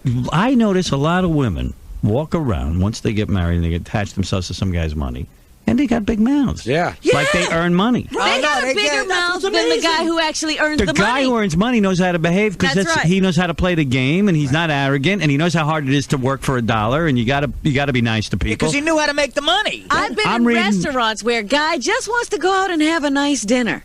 And they get there, and the wife is with does this have so-and-so on it? And when I get this, I'm allergic to blah. Don't make sure that's not there. Right. And he's not paying a dime. I was reading where Robert De Niro's the maid who was a thief was saying that the wife, Robert De Niro's wife, isn't nice to people. Of course not. Robert De Niro's nice. Oh, he's nice. But she's not nice. Excuse me? But Robert's right. It's almost like, you know how lottery winners don't know how to act socially? These women, they are almost like lottery winners. They don't know what it's like to earn the money, so there's no respect for the money. I know a guy who makes a real good living. His wife's always taking credit. She's like, I'm the reason that he's successful. And I'm your like, mouth. you haven't worked one friggin' day in your life, and you can't even take care of your 2 kids. Howard, do you realize You can't even do the job you're She's got supposed to do. 17 people helping her in the house. I mean, there's no room for him because there's so many people in the Well, house. some people are good at spending it. Like you used to always point out about the Kennedys. Like one guy made all that cash, and then the rest of the family is Leeches. just slowly draining it. Well, you know what? They slowly get rid of it. A lot of even these Kennedy dudes were like kept women. They were like, making speeches, going around running for president and stuff. Meanwhile, they never worked. Right? They don't know what it is to work. A lot of these Kennedy dudes, all of them. Which one worked? No, there was one that worked. Which one? The retarded Kennedy. Look at JFK Jr. Like women used to look at him as being like this great icon and a hero. He was the greatest. He was the most eligible bachelor. That's what did he do? He was bored, so he started an unsuccessful magazine. He couldn't pass the bar exam. Right, but none of it mattered, Artie. King of all blacks, you're on the air. Yo, I love this conversation. This is the best conversation ever. Now, I want to ask you a question. When you're married or with a woman for say 15 years and they let themselves go, because they all let themselves go after a while, why when they break up with you and get with a new guy, all of a sudden they dress up again? Because their body is their commodity. That's why. That's it. Their why do body. they let themselves go for you and then when they break up the next day, they dress Because up they for the already next guy. they already got you locked in. What do they got to dress up for you? Same as you don't bring flowers home anymore. You got her, she got you. You don't dress up for work if you're the boss. It's the same exact reason Roberto Duran would get back in shape to win another fight. That's right. You're right on point. And did you see the article on Eddie Murphy's wife? I just spoke about it. She's already out with it. But did you see what else she said? What? That he was boring. He didn't want to go out. And by the way, Eddie didn't want to go out before he got married. His own brother told me that. And now all of a sudden she's like, well, he's boring. I'll tell you why he became boring. They got all the kids. Yep. She's entitled to half the money. Probably had no prenup. He's a big schmuck, too. Exactly. And now between the child support and the money, she'll be richer than him. What does she want to do with the most famous guy on the planet? Go to the mall and Yeah, walk what does she around for a expect? Oh, yeah, she wants to parade him around so everybody can see him. I mean, If she was a good woman, she'd take it not a dime. Just enough for the kids. And, okay, No, a you're couple. crazy. Exactly. It ain't going to happen. a woman has spoken. She's taking Bubble Hill. That's what she's taking. That's right. Because she earned it. Yeah. That's the earning. You realize a woman is the only person in the world that can have a PhD or go blah, blah, and carry the same amount of arrogance. It's amazing. Yeah. The woman who goes blah, blah, if she marries the right guy, has more arrogance. That's what I'm saying. That's the whole point, yeah. I see these limos pull up to the Four Seasons, and the guy opens the door, and the fur coat comes out, and she's got the poodle. I'm like, PhD or just good blah, blah. You know what I mean? That's how she earned it. It's all supply and demand. We want the blah blah. Right. So that's why hookers rule. That's why we should just stay with hookers. Leona Helmsley married into the guy with the money. That guy Yeah, but she kind of worked, too. She kind of worked. Yeah, I mean, she was in the same business. Trust me, that guy could have. But she wasn't. She didn't amass what he amassed. That's right. No. But did you? Now, what about my situation? My situation, I'm married. I'm happily married. My wife gets up to go to work at the same time I get up and go to work. Good. So keep everything separate. Your wife's a garbage man? Yeah, but you know what? We're talking about these guys who want a little princess at home, and then when she starts to act like a princess, they get upset. What are you saying? Spanish. No, he said his wife. Spanish. All right. Thank you. I got to take a break The anyway. thing is, this is a great conversation. Thank you. Every once in a while, we get one back, though. You know, it's a good example. Tom Arnold and Roseanne. We got one back. We got one back. We got one back. Like, I'll give you one last example. the greatest example of all. I mean, Donald Trump's wife. Come on. Beautiful body, beautiful face, but take that away. What do you got? Wendy the retard. What's there? What's left? I don't know What's that Melania I don't is know Wendy that. the retard. You're friends with him. Forget Peter, about go it. ahead. Calling the No, shots I'm saying out you don't with have to say she's dumb. She's smart. She's smart. Did you listen to those conversations? But he signed a prenup. He's smart too. That's right. Yeah, but she's going to try to have a kid. Believe me. She's going to bang one out, and then she has that stupid, the child support. But he's got the money for it. And everybody says a prenup. You can break a prenup. Can you? A lot of people. According to Dominic, if you videotape and everything, you're ironclad. I'd rather break a neck. Peter, go ahead. You're on the air. Yeah, I mean, I got to jump in on this one. I was a fashion photographer for 18 years. We had 2 kids. I became the stay-at-home dad because my ex was a corporate VP. When we got the divorce, I now am a public school elementary teacher up in Harlem. I give her 60% of my take-home pay to a woman who makes over $200,000 a year. Wow. Plus, I only get to see my kids like every other weekend. Let me ask you something. Wow, how'd you manage that? Well, I don't understand. If she's making over $200,000 a year, why don't you hit her up for alimony? We tried, but a female judge, Supreme Court. Oh, boy. It is the worst, and nobody gives a crap about it. Oh, man. Nobody's fighting for us. 60%?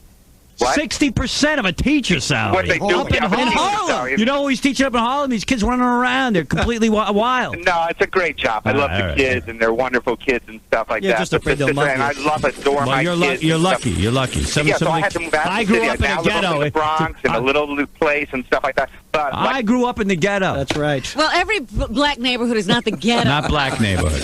Impoverished. I thought it was. It's not the ghetto. Hook nose. Go ahead. Morning, Howdy, Hook Nose, you bastard. Listen, Whoa. Sal, where the hell were you 3 years ago, right before I got married with this conversation, dude? Well, hey, you've heard me say it for years. Come on, Yeah, stop. Howard's been saying it forever. Been saying it forever. Hey, listen, it started off with your freaking movie, though, Howard, I got to say, you know what I mean? I watched the movie, I said, you know what? He's got a nice life. Marriage could work. See, he lied to you. I was lying. Yeah, it was a lie. Now I'm scared. Now I'm scared as hell to get divorced because of all the horror stories I hear. You know? No. Are you happily married? Yeah, I'm happy now. I mean, I just hope it lasts. You know. It won't. All right, we're going to take a break. We'll be back right after these words. That couch, we have to test you. What was I going to tell you? Oh, I'm trying to get a tape of this, but I was walking by the studio yesterday. This is just how much fun it is around us. We have a little compound here, and Richard and Sal have their own office. So Richard and Sal were calling into some internet radio show. It was like a swap and shop where you can call in and sell stuff. Uh-huh. And Sal gets on this guy's show, and he's like, I mean, I doubt not one person in the world heard it. But Sal gets on and goes, hey, I want to sell, my grandpa was in WW2, and we've always had this beautiful jar of gold teeth right from the prisoners at Auschwitz, these actual Jewish teeth. And the guy, the host must be like completely like not paying attention because he's like, how much? How much would you like to sell that for, sir? I'm watching this thing. It was so the great. Mr. Stop and Shop guy has a lot on his mind, too. And then Richard called in, and Richard thought it was so funny. He just started laughing. They cut him off. He couldn't hold it together. I know that feeling. So I gotta find a copy of that to play for everyone. It's really funny. Those guys just bust balls all day. Let me see. You just got wasted there. Sal's such a pisser. I got to just play I'll play this whole call tomorrow, but I'm just going to play a little bit of it. Uh-huh. Sal calls this swap and shop radio show where you can sell stuff over the air, you know? And it's amazing how the host doesn't even react when Sal tries to sell Auschwitz gold teeth from Jews on the swap and shop. I just got to play a little bit of it, all right? All right. Because we're running out of time. Well, hi, folks, and a very pleasant Tuesday. Welcome to Tradio, where we buy, sell, trade, and... It's called Tradio. Whoa, what a voice on this guy. Tuesday. Yeah, anyway, so you can tell he doesn't listen to the person because this is amazing. Radio. Giveaway on a non-commercial basis. Let's wheel and deal. And caller number one, welcome to the Tradio Show. Hi, how are you? I'm doing well, sir. I hope you are. I'm doing very well. Thank you very much. My name's Jack Devaney. And I inherited this from my great-great-grandfather. It was from WW2. It's a jar containing several gold teeth from Auschwitz. Mm-hmm. I don't have the value of the gold teeth. I know it was picked out of one of the prisons in the camps, and it's about 7-8 teeth, about 11 ounces of gold Jewish teeth from Auschwitz. Okay. And it's authentic, comes with a certificate of authenticity. There's a picture of my great-grandfather in front of the camps holding the jar. Okay. I figure we get maybe $75 to $100 for it. Okay. My uncle also used to work in a medical lab. It's a used urine cup from Milton Berle, and it comes with a certificate of authenticity, and it still has some used urine left in the cup, and we want $1,500 for that. Okay, sir, how can we reach you, please? You can reach me on my work line, toll-free as a matter of fact, 1-800-922-WINE, W-I-N-E. I'm in the liquor business. That's Jackie's number. And your number again is 800-922-WINE, W-I-N-E. Okay, thank you for... Do you believe that? He just gives the number. Doesn't judge. So great, too, because it just shows Sal. He goes, my great-great-grandfather was in WW2. How long ago does Sal think WW2 was? That his great-great-grandfather was in? Yeah, it's not the Civil War. Yeah. He probably thinks it's like 900 years ago. My grandfather fought in the World War II. Yeah. My dad was in World War II. Right, I mean, come on. Sal's 40. Then Richard lost. Richard got on the phone with the guy next, and Richard couldn't even hold it together. He just started laughing. They hung up on him. Want to hear that part? He had nothing to sell. All right, I'll give it to you quick. A little bonus tape. You call. Okay, caller number 5. Welcome to the Tradio Show. Tradio. Hi, good afternoon, sir. Yes, sir. Hi, how you doing today? Well, what can I do for you? Well, I got 3 items to sell. Okay. My grandson, hold on one second, I wrote them down here. My grandson he's selling a motorcycle. Hello? Yes. Hi, hold on, I got him written down here, I'm sorry. He's selling a motorcycle. Mm-hmm. I'm trying to find what year it is here. Hold on. Yeah. 2738 if you'd like to be on the Tradio call today. Go ahead, sir. Oh, hi, I'm sorry. It's a motorcycle. Okay. For my grandson. Okay. I'm looking and scrambling here for the year. I'm sorry, my place is a mess.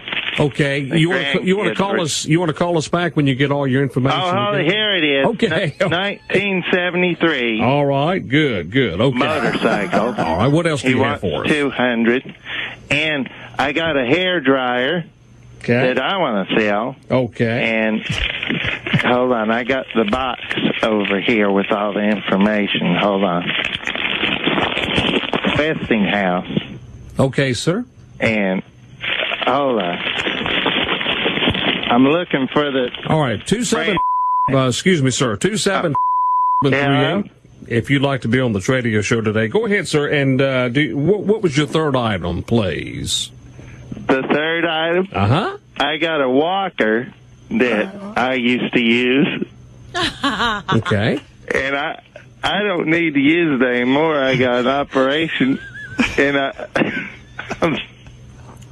Okay, how can we reach you today, sir? I'm sorry, this is part with it, but it's a brand name walker. Okay. We'll be back after the break with more of your Tradio. It sounded like he was crying at work. It was funny. Hey, little Tradio.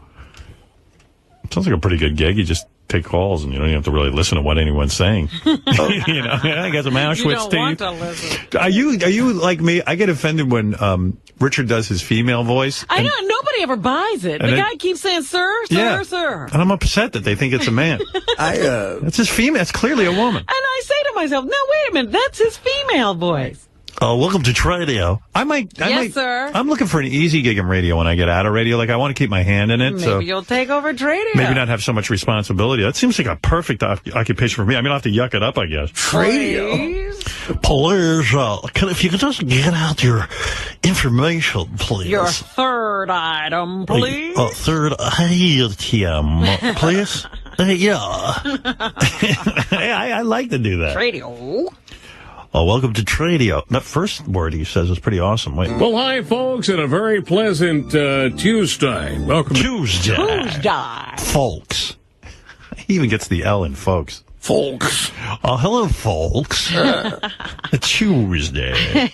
I like that guy. I like Tradio. Wait till he says Tradio. Tradio is funny. I might start my own Tradio. Actually, that sounds like too much work. All right. Good, okay. And finally, listen to this. By now, we have all heard the already classic prank where Sal Governale attempts to sell gold teeth taken from Jews in concentration camps. Hey, by the way, that's on the Tradio show? That was so great. Yes. It's this internet radio show where you call in and you can sell anything you want. And people listen to it, I guess. I don't know. Who is the host of Tradio? Have we ever learned his name? I don't know, but the guy was like, hello, welcome to Tradio. It's Tuesday. Well, these guys called Tradio again. This is the second call. Yeah? But it's a different host. Oh. And this guy gets totally frazzled by these guys. You want to hear that? Yes. All right, here it is, Tradio. This is Sal and Richard again. Hassling. But it's not that same guy. But this guy's, he's pretty, like, announcer-ish, too. Well, good afternoon, and good afternoon. He is, Yeah. definitely. But the other guy has a much more. This guy's close, though. Shit. Yeah. Here, I'll compare the other guy. Wait. Well, hi, folks, and a very pleasant Tuesday. Well, good afternoon, and welcome into Tradio. That is, if you have anything you like to buy, sell, trade, or just... They didn't try to pass off Jew teeth again, but, but listen, you got to come up with new bits here. Simply give away. Let's get to our first caller. Good afternoon. You're caller number 1. You're on Tradio. Good afternoon. How are you today? I'm fine, sir. How about you? Very, very good. My name is Jungle Bunny, and I have a very Jungle Bunny. Jungle Bunny. Jungle Bunny. My name is Jungle Bunny. Jungle Bunny. Okay, Nick Goose is on the other line. Jungle Bunny. Like, that's just not even a name. Jungle Bunny. John Gold Bunny. Gold Bunny. Is Gold his middle name? Yeah. Hi, this is John Gold Bunny. Yeah, it's really like, it only works if it's, that's like saying, this is Ugly Jew. Yeah, right. A woman calling in saying, I'm Exactly. Liz Zards. It's just retarded. You're right. This is anti-establishment terrorism. He just loves those words. He's doing this for his own entertainment. John Galbunny. This is Smelly Speck. Because the guy's not going to say John Goldbunny. That's Mr. John Goldbunny. Is that Smell E? This is Smell E Speck. All right, let's start the call over again. Here we go. Well, good afternoon and welcome into Tradio. That is if you have anything you like to buy, sell, trade, or just simply give away. Let's get to our first caller. Good afternoon. You're caller number 1. You're on Tradio. Good afternoon. How are you today? I'm fine, sir. How about you? Very, very good. My name is John Goldbunny, and I have a very efficient device I inherited from my uncle about 15 years ago. All right, let's hear it. Okay, it's a portable, refuelable, flammable cross. It was once used by the Klan, and you can place it on lawns. 275-9738, number to call here on the Tradio. See, that guy doesn't fall for it. No. The other guy The other guy wasn't even listening, as you said. Yeah, the other guy, I've got genuine Jew teeth from Auschwitz. Yeah. I got a suggestion for Dennis Songberry, man. How about Tuesday's Gone by Skinner with that guy's Tuesday? Well, this guy apparently listens to the callers. Yes. So it's not as funny, but on this Wednesday afternoon. Good afternoon. You're caller number 3. You got flummoxed. Good afternoon. How you doing? I'm fine, sir. How about you? I'm doing good, thanks. This is Rusty. I'm calling to sell a Westinghouse barometer. It measures barometric pressure, precipitation, measures humidity, temperature, also measures cloudiness, polar orbiting. It measures the geostationary satellites, measures Doppler radar. It measures high altitude moisture. It measures the frost index, measures typhoon probability. Are you with me there still? I'm here. Okay, yeah. Measures I'm carbon suicidal. offset, measures water vapor. Be great if the guy was hanging himself in the corner. Measures the jet streams. Measures clear air turbulence. Okay, sir. Measures the pollen index. Okay, sir. Sir, that's enough. That's enough. Measures sperm count. What's going on? Okay, that's enough. You've done. You explained what this does. Okay. Well, I just want to let you know because this is a high dollar one. I'm selling it for $150. Okay. I got it for $200, but it also, if you're a farmer, it measures crop yield, measures radioactive aerosols, volcanic gases, hydroelectric synchronicity. Okay, sir, that's enough. I need your number. And if you're, I'm sorry, just one more thing real quick. If you're near the mountains, it measures seismic shock waves. Okay, and for your car, it measures oil pressure, tire pressure, and if you're a farmer, again, it measures Never before in Tradio since I've been here have I've received calls like that. Okay, good. I think in Tradio he's never even received any calls. How about, this is Greasy Wop. Hold on. It keeps going because now the real fans of Tradio get upset. Turn you on Tradio. Hello, this is Harry Wang. How are you? Yet. I'm fine, sir. First Harry Wang call. Harry Wang. Hi, this is Harry Wang. Good. Unfortunately, I sold my chicken coop due to the bad economy, and I have a professional breeding kit for my chickens I'd like to sell.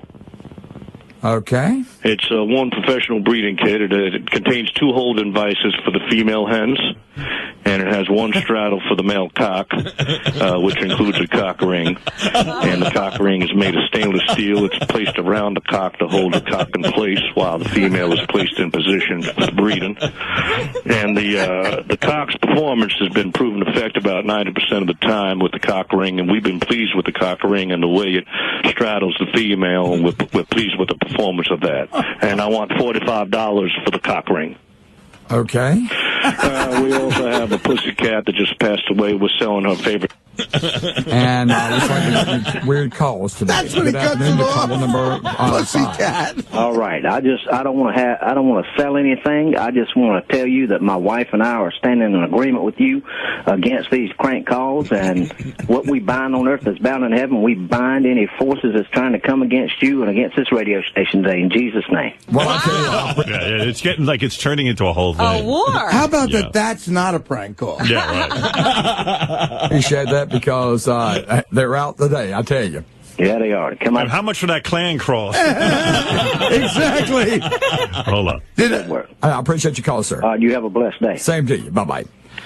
Good afternoon. Well, Jesus loses this battle because listen what happens next. Your caller number 9. Hi, we got disconnected. I was selling the barometer. So I forgot to say it measures soil productivity. And we're at 21 minutes past the hour. We're going to take about a 3.5-minute break. We'll be back with more of your phone calls when Tradio returns. There is no commerce going on Tradio today. Yeah, Tradio. So it's the continuing saga of the boys and Tradio. Goodbye, Ruby Tuesday. Anything else, Lisa? Yeah, I wanted to tell you that Howard 100 News has found a man who sells Nazi memorabilia, including actual jewelry made from the gold teeth of Jews killed in the Holocaust. The man named Ron Peterson says he's not an anti-Semite, but that he's been collecting Third Reich memorabilia for 35 years. Peterson has faced intense scorn for trying to make money off the items and for not simply donating them to a Holocaust museum. Yeah, I mean, why doesn't he call into Tradio? Yeah, really. I bet you get cut off. Did the guy think he wouldn't meet some negative feelings there? I mean, yeah, there's other things to collect, like Batman figures. think of the sheer tragedy of that. By the way, later in the day, I think Howard TV has tape of Lisa, who was at an award show many years ago with Dr. Dre and Ed Lover. Mm-hmm. And I guess they're presenting an award, and they break into a rap, and then Lisa is part of their team, like, I guess, dances. Oh, you danced? With Ed Lover and Dr. Dre. So I can't wait to see that. It's a long time ago. I'm gonna check it out. It was on Tradio. You should do a job on Tradio. You know, it reminds me of terrestrial radio. We had to always give out the phone number to call in, like those Tradio guys do. I don't miss that. You know, yesterday, Penny, why don't you do your headlines, and then I'll give to the end of a weekend. And also, I mean, Richard and Sal are driving that Tradio guy crazy. Oh, yeah? That's one of my news headlines. Yeah, what is it? Well, you know, Richard started calling Tradio, making the prank calls almost 10 years ago. Right. And it was a Christmas tradition. He'd go back home when he was living in Florida and call into Tradio. So he's at a local bar and blabbing away about all his prank calls. Sure enough, the word gets to Tradio that it's Richard who's doing it, so they call his parents thinking it's a young kid, saying, you know, your kid better stop calling, Tradio, making these prank calls. And his parents said, well, you know, my son's 27 years old, so yes, I will tell him to stop. Yeah, we'll give him a call over there in New York City. How old is your son? 47. Your young son was in a bar bragging. Here, well, I'll show you. They are driving this guy crazy. You know, the original host guy. And I think, I think they're actually making his show interesting because you're learning that he's a Christian, and the audience is all up in arms about Richard and Sal. And this one, Sal starts it off, and he first is trying to sell a Schvuggy buzzer. Quality item. So they just drive this guy nuts. And, you know, he's such a professional announcer, this guy. You know, he's so like this that he's almost dropped all of that now. He's becoming a personality because he has to talk about Richard and Sal. And here you go. Let's go to our first caller. Good afternoon. You're caller 1 on Tradio. You're on the air. God be with you. This is Reverend Arthur Lang. How are you today? Fine, preacher. How about you? Well, we have some great items for sale. One particularly for a small business owner. It's called the Schvuggy button. You familiar with the Schvuggy button? No, I'm not. Okay, well, that alerts you when black people come into your store so you can keep an eye on them. Okay, good afternoon. You're caller number 2. I have a homemade electric tiller, and I'm asking $800 for it. And remember to pray for the people that call in and don't really know what they're saying. Let's do that because God will do it with them in one way or the other. Yes, sir. You sure will. You know, Jesus said, "Forgive them, for they know not what they do." And they don't know what they're doing, or do they? I don't think Jesus was talking about Tradio people. Right. I think the people who are calling in know what they're doing. Yeah. He was talking about the money changers. Yes, right. Okay. You have a blessed day, sir. You do the same. Bye-bye. Good afternoon. You're caller number 3. Hey, how are you today? I'm fine, sir. How about you? Good. I agree with the good Reverend.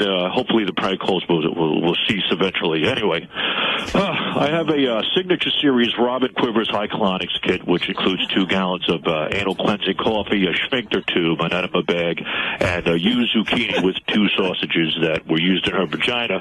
Not. Good afternoon, you caller 4. Yeah, hi. I'm interested in that Robin Quivers High Colonics. Okay, good afternoon, you're caller number 5.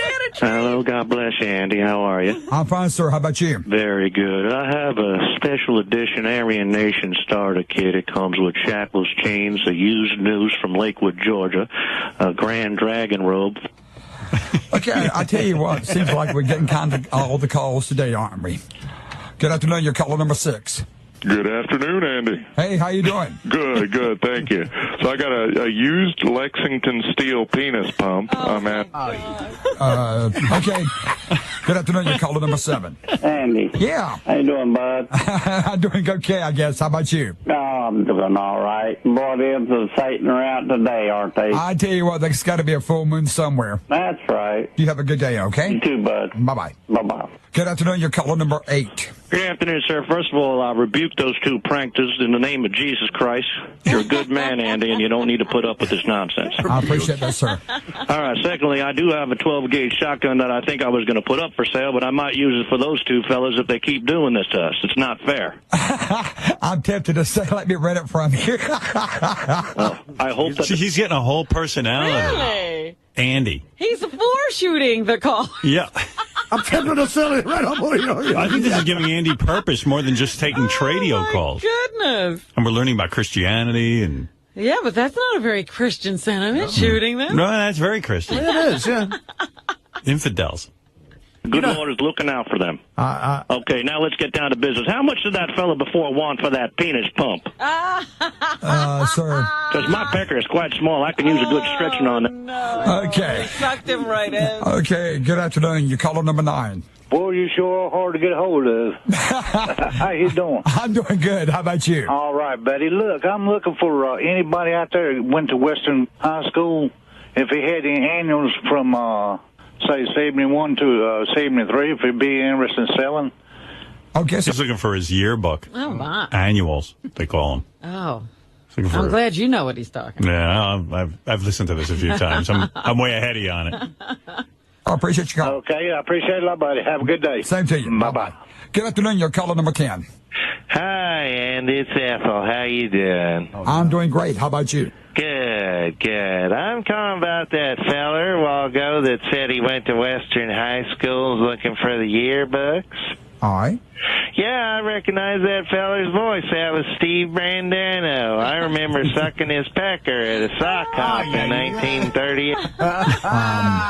Okay, good afternoon. You're caller number 11. Yes, how are you doing? I'm fine. How about you? I was doing good till I was riding down the road and listening to the ugly, crazy, mean perverts. So, but they, people like that, the Lord will deal with them eventually. Absolutely. Okay, thanks for your call. Bye-bye. Bye-bye. Good afternoon. You're caller number 12. Hey, brother. Hey. It's me again. I wanted to call back and tell y'all, we're praying for y'all, brother. That's, it's a shame that, there's a lot of nice, sweet Christian ladies that listen to this station. And it's a shame that they've got to hear that evil stuff. And I want to let y'all know that God's on y'all's side, and I'm praying for y'all. And it's a shame that the devil's going to try to his best to cause problems like that. And God's going to deal with that. Well, I tell you what, it takes prayer, Jane, to see, he's off the script now. Wow. He's got him rattled. It takes prayer. It takes prayer chain. What is a prayer chain? I think a prayer chain, or is he playing prayer Jane? I don't know what he's saying. I don't know, but there's a lot of buzzwords. There's Satan, prayer chain. There's a lot of people all speaking the same language in this. You know what I mean? Yeah, Tradio seems to be very Christian. Yeah. There's a lot of religious underpinnings to the Tradio thing. That's why you can't sell Robin Quivers colonic pump and penis stretcher. Do the job, but I know prayer works, and it's gonna happen. You don't mess with God's people, and that's what they're doing. Right. Well, we're trying to deal with the situation. Amen, brother. Bye-bye. Bye-bye. You don't mess with God's people, like Like, there's a whole group of God's people. I thought we were all I thought God's people get messed with all the time. Yeah. God's people mess with one another. Good afternoon, your caller 13. I've been hearing that about all them guys calling in there like that. Right. Kind of got me upset. I'd like to school them. I know God will deal with them, but sometimes here on earth we got to deal with certain things our own way. Okay. If they can't be schooled, they will be schooled. Well, let's just be patient about it. Let's see what we can do. I just heard the guy just a minute ago cursing and stuff, and it's not right. Well, it also, just think about it, we're in the last of days where, unfortunately, the Christian people are marked people now. So it's turning into a religious war. The Christian people are marked people, and this is the end of days. Boy, this is like a Demi Moore movie. I found out what a prayer chain is, by the way. Yeah. It's a network of people who pray. Right. So if we're all in the network, say, like, my Aunt Gladys is sick, Yeah. I'll pray for her, then I'll call you, you'll call Robin to pray, Robin will call What's with Artie the to pray. end of days and the Christians are under attack? Well, there's hardly any Christians left in this country. Yeah, that's what it is. It's the end of days. Except for the whole rest of the country besides New York and L.A. No. No wonder everyone's trading off all their stuff. The end of days. There's a lot of buzzwords, like, remember that Demi Moore movie where it was like the 7 signs? The 7, what was it? 7 seals? The 7th seal and locusts, and there's a whole thing going. But this is giving this guy, and the audience something to do besides. They're energized. Yeah. Well, you They got to should see be thanking Richard and Sal. the History Channel. Barack getting in office. The History Channel has produced a barrage of programs that prove this is the end of the world. Right. Yeah, it does seem like that, right? Yeah, that's what they've been having on a lot. With Barack in the office? Yeah, Barack is part of the perfect trilogy of evil. Sorry to say that, but we are. And I think it's just leading up to, just like leading up to the end of times. And we're just going to have to weather the storm. We'll get by this, and just bear with us. And if them guys want to call me, I will educate you. I've not only got God on my side, I got what they call alcohol, tobacco, and firearms. Okay. They can call me anytime they want to. Hey, listen, I appreciate your call, and let's just be patient. Let's see what happens, okay? All right, Andy. Thank you. God bless you. And same to you now. Bye-bye. Good afternoon. You're caller 14. Hi, this is Satan. I got you. Hardy, hardy, har, Uh-oh. And on that. Again, that's going to wrap it up for the Tradio. Of course, this has been a rather interesting day of it. Thanks for your telephone calls. I think it's fabulous. And on Satan getting us, we'll wrap it up. I'm thinking of getting that program on our channels. Tradio. I got something called alcohol, tobacco, and firearms. Andy. And God. There's a sentence. I We will should do educate. mornings at K-Rock, the new K-Rock. Yeah. Lisa, what else you got? All right, well, Jeff the Drunk. Oh, Novak, I hope you're all right, buddy. Wayne, you're on the air. Good morning, guys. Morning. And lady. Just wanted to say that prank call is the greatest concept of prank calls there is, because his whole show is based on taking calls. You can't put him on a shit list and stop taking calls for 3 months. No, the Tradio is reliant on calls. Tradio. Tradio.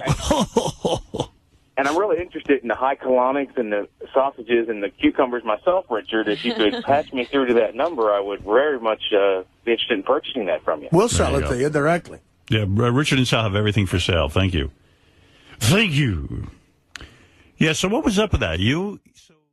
Dr. Ronnie's here, whatever. It's just she's like part of the family now. I see her in the kitchen all the time now. It's like she works here.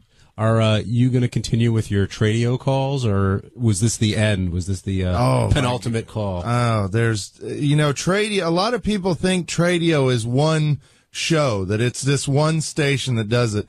Tradio is a common term for that type of radio, and it's done all over the country, so the resources are limitless. So we will definitely be doing some more. And Howard said you started doing these like 10 years ago. Yeah, I actually, when I first started working here, I gave Gary and Howard a tape of some old ones that I did back in Kansas, and that's what kind of inspired us to start doing them now. Is me and Sal were listening to some of my really old Tradio calls, and it was funny because I was in my 20s at the time, And it was, Lisa G said it was me that was bragging at a bar in Kansas about it. It was one of my buddies that was in on the calls. Richard, how much of that story did you tell that whole story on the air this morning about what happened with your friend, about him getting called to the office? No, not the whole story. Lisa G told some of it. So Richard and his friend got caught, right? So the guy called up, I guess Richard's friend, and demanded he come down to the office to talk to him. So Richard's friend went only because he put a microphone on him. And I'm the only, I mean, it's completely illegal. We could never broadcast it. But I heard the guy yelling at Richard's friend. And at one point, at the end, you hear him go, "And who the hell is this Richard Christie?" He goes, "The guy's a moron." What's he telling your friend? Is he like threatening him? We can have him arrested. Yeah. Which is ridiculous. Howard says all the time, if you solicit people, what am I going to have that guy from Philly arrested? I'm saying call in, except everyone is not a Met fan. But we stopped bothering that station in Kansas because they started calling my parents and how did they find out? Oh, you them. the bar. Everybody knows everybody in the town where I grew up. Well, they great. It's Richard. We call up and disguise our voices, and somehow they didn't know it was us. I think the thing on the Tradio call that really came across to me today is how you guys have really captured, like, the real calls. I needed a few seconds to tell the difference between the real one and the fake one. They're all like, "Hello there, it's Reverend. I just want to say God bless." Like, I can't tell the difference. Well, that's where, like, there's one call where I called the Yankee Talk guy and just asked about the weather over and over. But in Kansas, on that Tradio show, people really will do that. They'll call up and just talk about the weather and, just discuss things. But got a long-distance phone call today. Yeah, things like that. But, some people get annoyed by that, so that's why we do it. Nick in Lake Tahoe, you're on the wrap-up show. Yes. And welcome to Tradio. This is where we buy and sell items for your enjoyment. And Tradio accepts no calls from licensed vendors. Okay, let's get up to our first call. True, because I'm a licensed vendor and I wanted to call Tradio. Hey, you're in the paper today. Did you see that? No. You're in the New York Post. I just want to make sure the money goes where it's supposed to go. Richard, it will. Don't worry.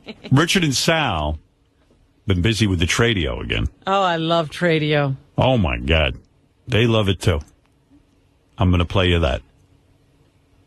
I got so much to play for you. Well, what can I tell you? That's A.J. Morgan. Well, the boys were back to Tradio, so I want to play this for you. And they called in, and this is the third in the series of Tradio calls.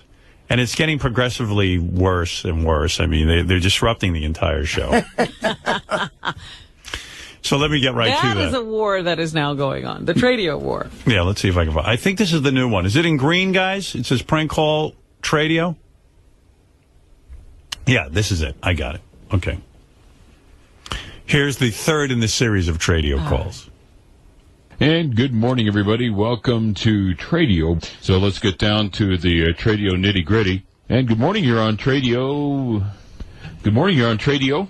Well, hi, folks, and it's a very pleasant Wednesday. It is. Let's wheel and deal. I love the Tradio. All right, then. I'd like to put my first item up for sale, please. Let's do it. The first item I have for sale, please, is a very rare vinyl record from the rock band Psychedelic Bee from 1969. Okay. It contains all four original members: Howie Feltersnatch, singer Ivana Handjob, drummer Lou, that's Loose Cunt. Okay, that's enough. Let's keep it clean. Guitarist Pat His. Okay. Sorry about that. Have to get caller ID on this thing. Memo to the boss. Tradio is for private individuals who wish to buy, sell, or trade items. No dealers. Good morning. You're on Tradio. You're on Tradio. Go ahead. Hi, how you doing? Hi, what's going on? I got two items. The other that being? Well, the first item, it's an item that's been in my family for a while. It's an item that, I got two items, but the first item, it's an item that I want to sell, and the item, it's an item that I have, but if you want to buy my item, I got the item. Okay, So- don't. Now, look, come on. Can we be serious? Well, I got items. Okay, what is it you want to sell? It's an item. Either say it or we're going to end this conversation. What? Well, if somebody's interested in the item, they might want to buy it. I don't know why you're getting all upset with me. Well, I'm getting upset because you're not saying what the item is. Well, it's not one item, it's two items. Go ahead, say the items. It's an item that I've had. It's about 20 years old, the item. What is it? It's an item. An item? Yeah, if you're interested. ITEM? Yeah, if you're interested in the item, give me a call. Number. Huh? Well, I didn't tell you what the second item is. Okay, go ahead. The second item's also an item, but it's a little bit older item. It's 25 years old. Okay. So, I mean, if you want it, do you want it yourself? You want the item? No, I want you to say what it is you're selling, or we're going to end this conversation. I told you that I got two. We don't mind people being friendly, but we just do not entertain comedians here. Good morning, you're on Tradio. Chris, I'm on the road. I lost my hat, my St. Patrick's Day hat on Hermosa yesterday, and I was wondering if you could just list it as if anybody found it was a beret green hat, knitted. Green knitted beret. Okay. I appreciate that, Chris. Thank you. Okay, consider it done. Bye-bye. Okay, green knitted beret hat lost on Hermosa Street. Good morning, you're on Tradio. Yeah, hey, how you doing? All right.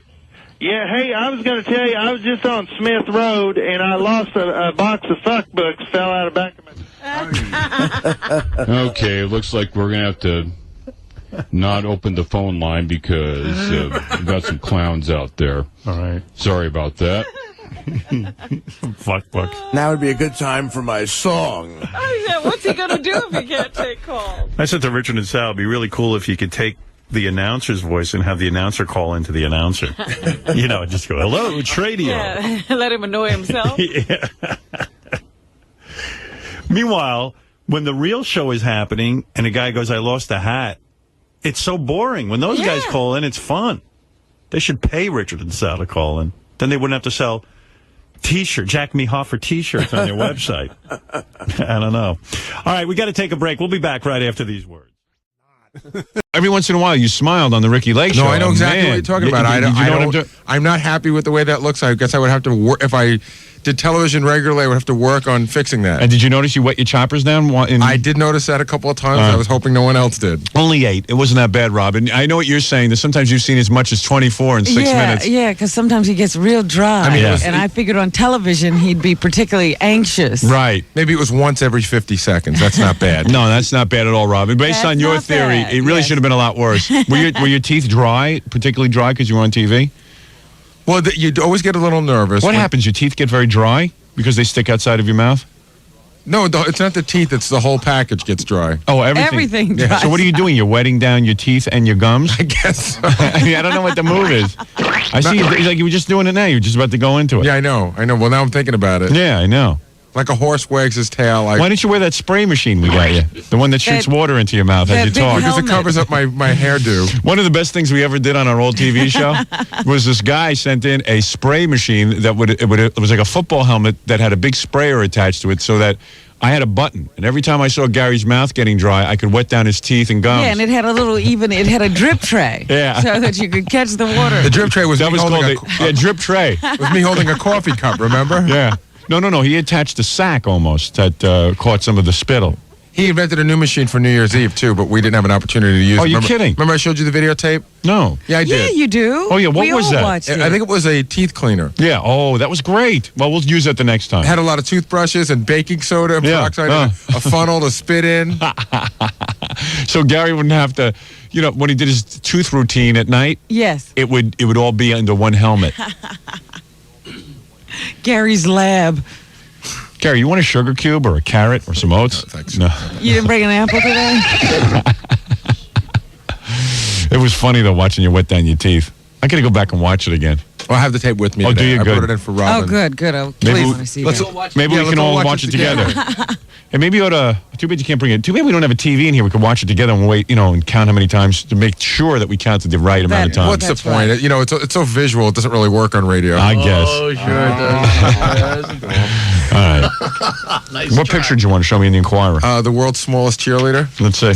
Oh, no. Can we get her on the show? Oh, you got to see this. The world's smallest cheerleader. Spunky Allison Queel. How big is she? Oh, she's a midget. She's actually a dwarf. Is she pretty? Oh, yeah. She's smaller than her name. Look at that. 17-year-old Dynamo.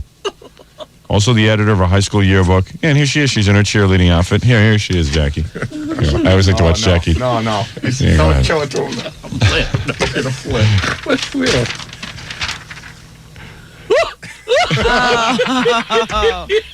Who cut off her legs? Oh, no. I know he loves midgets. It's just so... He loves them. It's like God made them for him. Yeah. Just for his amusement. Oh, jeez. That's her life, you dick. Oh, man. I went to Atlantic City once and lost like $2,500. I was so depressed, and I walked around the slot machine, and there was a woman there not as high as my knee. Yeah. And I was so entertained, I said, Nancy, it was worth the trip.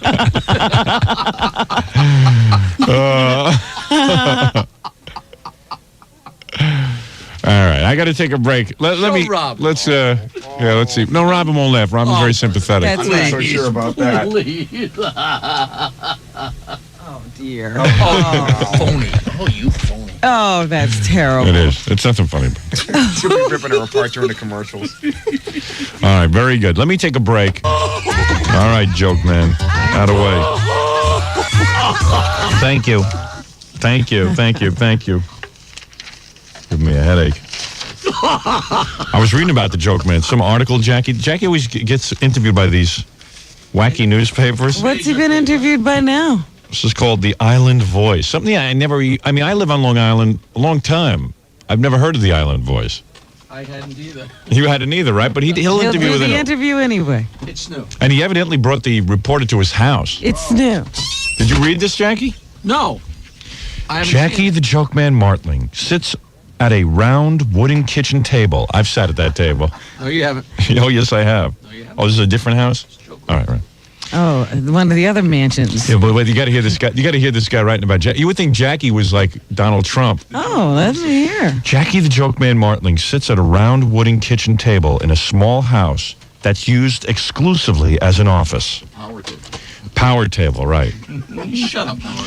He looks at me across the table. His blonde hair, though beginning to thin ever so slightly, is Ooh. slightly. I don't think I see 3 hairs on the top of that head. Kojak Martling. His hair is tucked in a ponytail that bobs as he tells me the story of his compound, Is this guy in love? an eclectic group of buildings on one piece of land. Next door, a second house owned by the Martlings awaits their occupancy. Eventually, the Martlings plan to occupy the waterfront home, convert an old garage that sits between the larger houses into a recording studio, and finish Whoa. remodeling the smaller office. Oh, my goodness. Yeah. What a complex. Yeah, what a compound. Joke compound. It sounds like the Kennedys. Doesn't it? Joke No, pound. we're doing well. Joke pound. But you know what? When you see it though, It's just a bunch of ready. dilapidated buildings. I mean, it's right. It sounds like Jackie really has something going on. Yeah. I'm getting a picture of Palm Springs. Yeah, right. Don't get jealous. Believe me. Martling Largo. Affectionately known as the compound, these buildings will house the many projects Jackie and his wife Nancy are always involved in. Yes. They're busy with nonsense. All their little projects. Yeah, all their projects. Yeah. All their little projects. You'll see. Well, what you got We're going? waiting. Where's the movie? Yeah. Oh, that's more being worked on, I'm sure. Start that after Rascals tomorrow night. The sound stage is in the garage. She's like Oprah. You remember she had to build her own studios? Yeah. He explains that the different structures are crucial to keeping a clear head. If someone, this is a quote now from Jackie. All right. Oh, we'll see. If someone is working for you, they are not part of the house. With this understanding of the importance of separating work and private life, Jackie Martling is a modest man. Who, although proud of his accomplishments, Oh, shucks. What accomplishment? his accomplishment is collecting a paycheck from me that pays for all these houses. You know, He wants to leave all the time. leave? How's he going to pay for all this if he he's got leaves? a joke pound now. You know, me and Nancy have managed to put away a little money. And we don't need this. Because I do such a good There's job. so many other things that I could be doing. Like anything. doing my CD. I could be punching up scripts. Yeah. Where's he going to do that? From the compound? I already am. Are you really? Yeah, Stuttering John's video. Oh, that's right. He's still working on that? Keeping himself busy out there. Not easy. You know, and then when a big rain comes, his whole pound is flooded. Yeah, Dominic told me he saw the compound when it was flooded. You should call it Atlantis. Because it was unbelievable. All of Jackie's works hanging from a wire in the backyard, drip drying. His whole compound was underwater. He had jokes hanging from a clothesline. Funny. That big pork.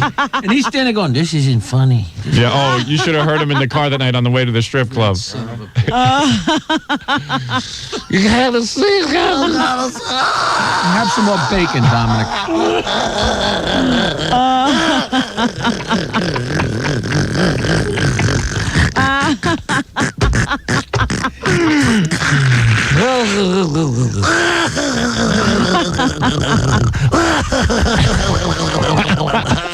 That's what it sounded like.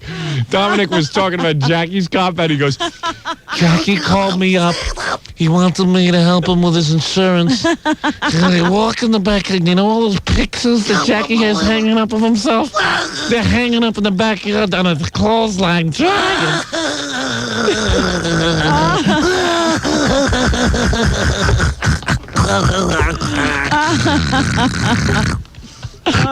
You gonna see it? I hope your arteries seize up like a car out of water. Jackie Martling, a modest man. Thank you very much, Howard.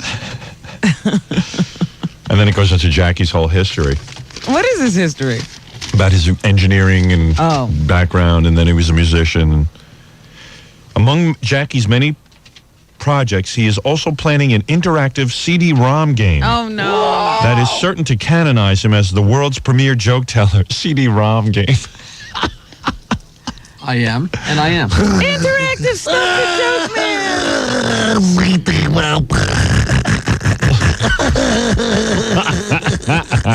You gotta make the game so you can play it underwater. Is that waterproof? Yeah, it's a waterproof CD-ROM game. It's a waterproof game.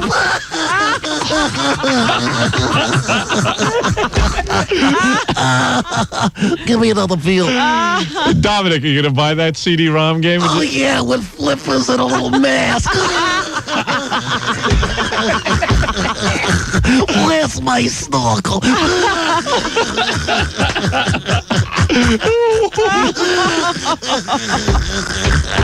Well, Fred will go on for 20 minutes and you make one Martian joke. I think you hit him with an axe. He's killing me today, He's though. getting mad. He's killing me today. He's on today, He's Jackie. on, man. Don't stop him.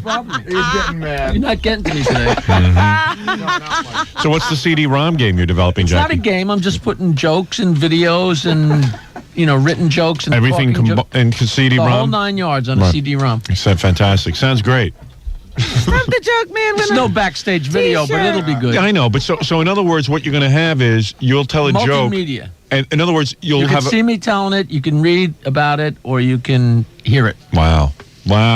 You can go to different categories to be, Sounds incredible. Oh, incredible. Who's putting up the money for this? Are you paying for it yourself, or is someone going to put up the money for it? No, we have... backers?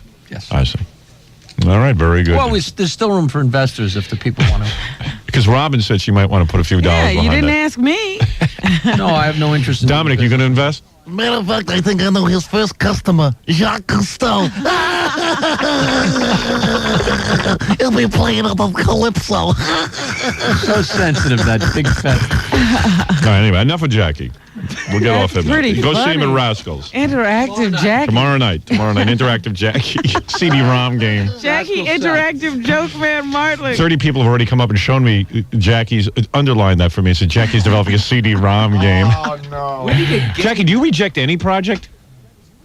What do you mean reject a project? Do you ever reject? What I mean, is that? is there What's that any? mean? Is there anything that you would reject? Try me. All right, okay. That's the next thing. It's so funny. The garage is going to be the studio. He's got more studios and Oh, compounds. but the best part, Howard, is the philosophy. Yeah. There's always a philosophy behind everything that Jackie does. I don't want anybody in my house. People who work do not belong to the house. And I guess the reporter's kind of like, wow. I mean, the guy has houses, so Wow. must know what he's talking about. You don't ask where you eat. But isn't your wife your manager? No, so she do you hasn't keep been her- for 5 years. Oh, You really? don't listen to a thing anybody Who is says. your manager now? Me. Oh, you're managing yourself? Yeah. She doesn't negotiate at all? No. Oh. I guess you didn't want to live with people you worked with. I just didn't want to give her 10%. People you work with don't belong to the house, Howard. Right. Our marriage is you going to with last. the pictures and you with the projects. How dare you people say a word? I see. How dare you people? How dare you? I'm writing a book for no apparent reason. She's writing a book for a publishing house. She's not printing it herself. All right, listen, I don't want to hear about it. What's the difference? All right, let's do some news. I'm getting off topic, Robin. Well, if we're going to go to spots. All right, you can prepare the news. You'll be ready to come out of the box with some very, very important news. Well, actually, the first story is a Arsenio Hall related story. Oh, since good. We were talking about Arsenio. Interesting that you can tie in with that. I'm trying to be like Al Roker, you know. Yeah. Keep a theme going. Don't ever try to be like Al Roker. All right, we'll be back in a minute. Anyway, let's do some news. All right. What'd you bring that up for? Speaking of Arsenio Hall. Yeah. Remember last week I told you about Larry Amorose, who was one of the casting directors on the Arsenio Hall show?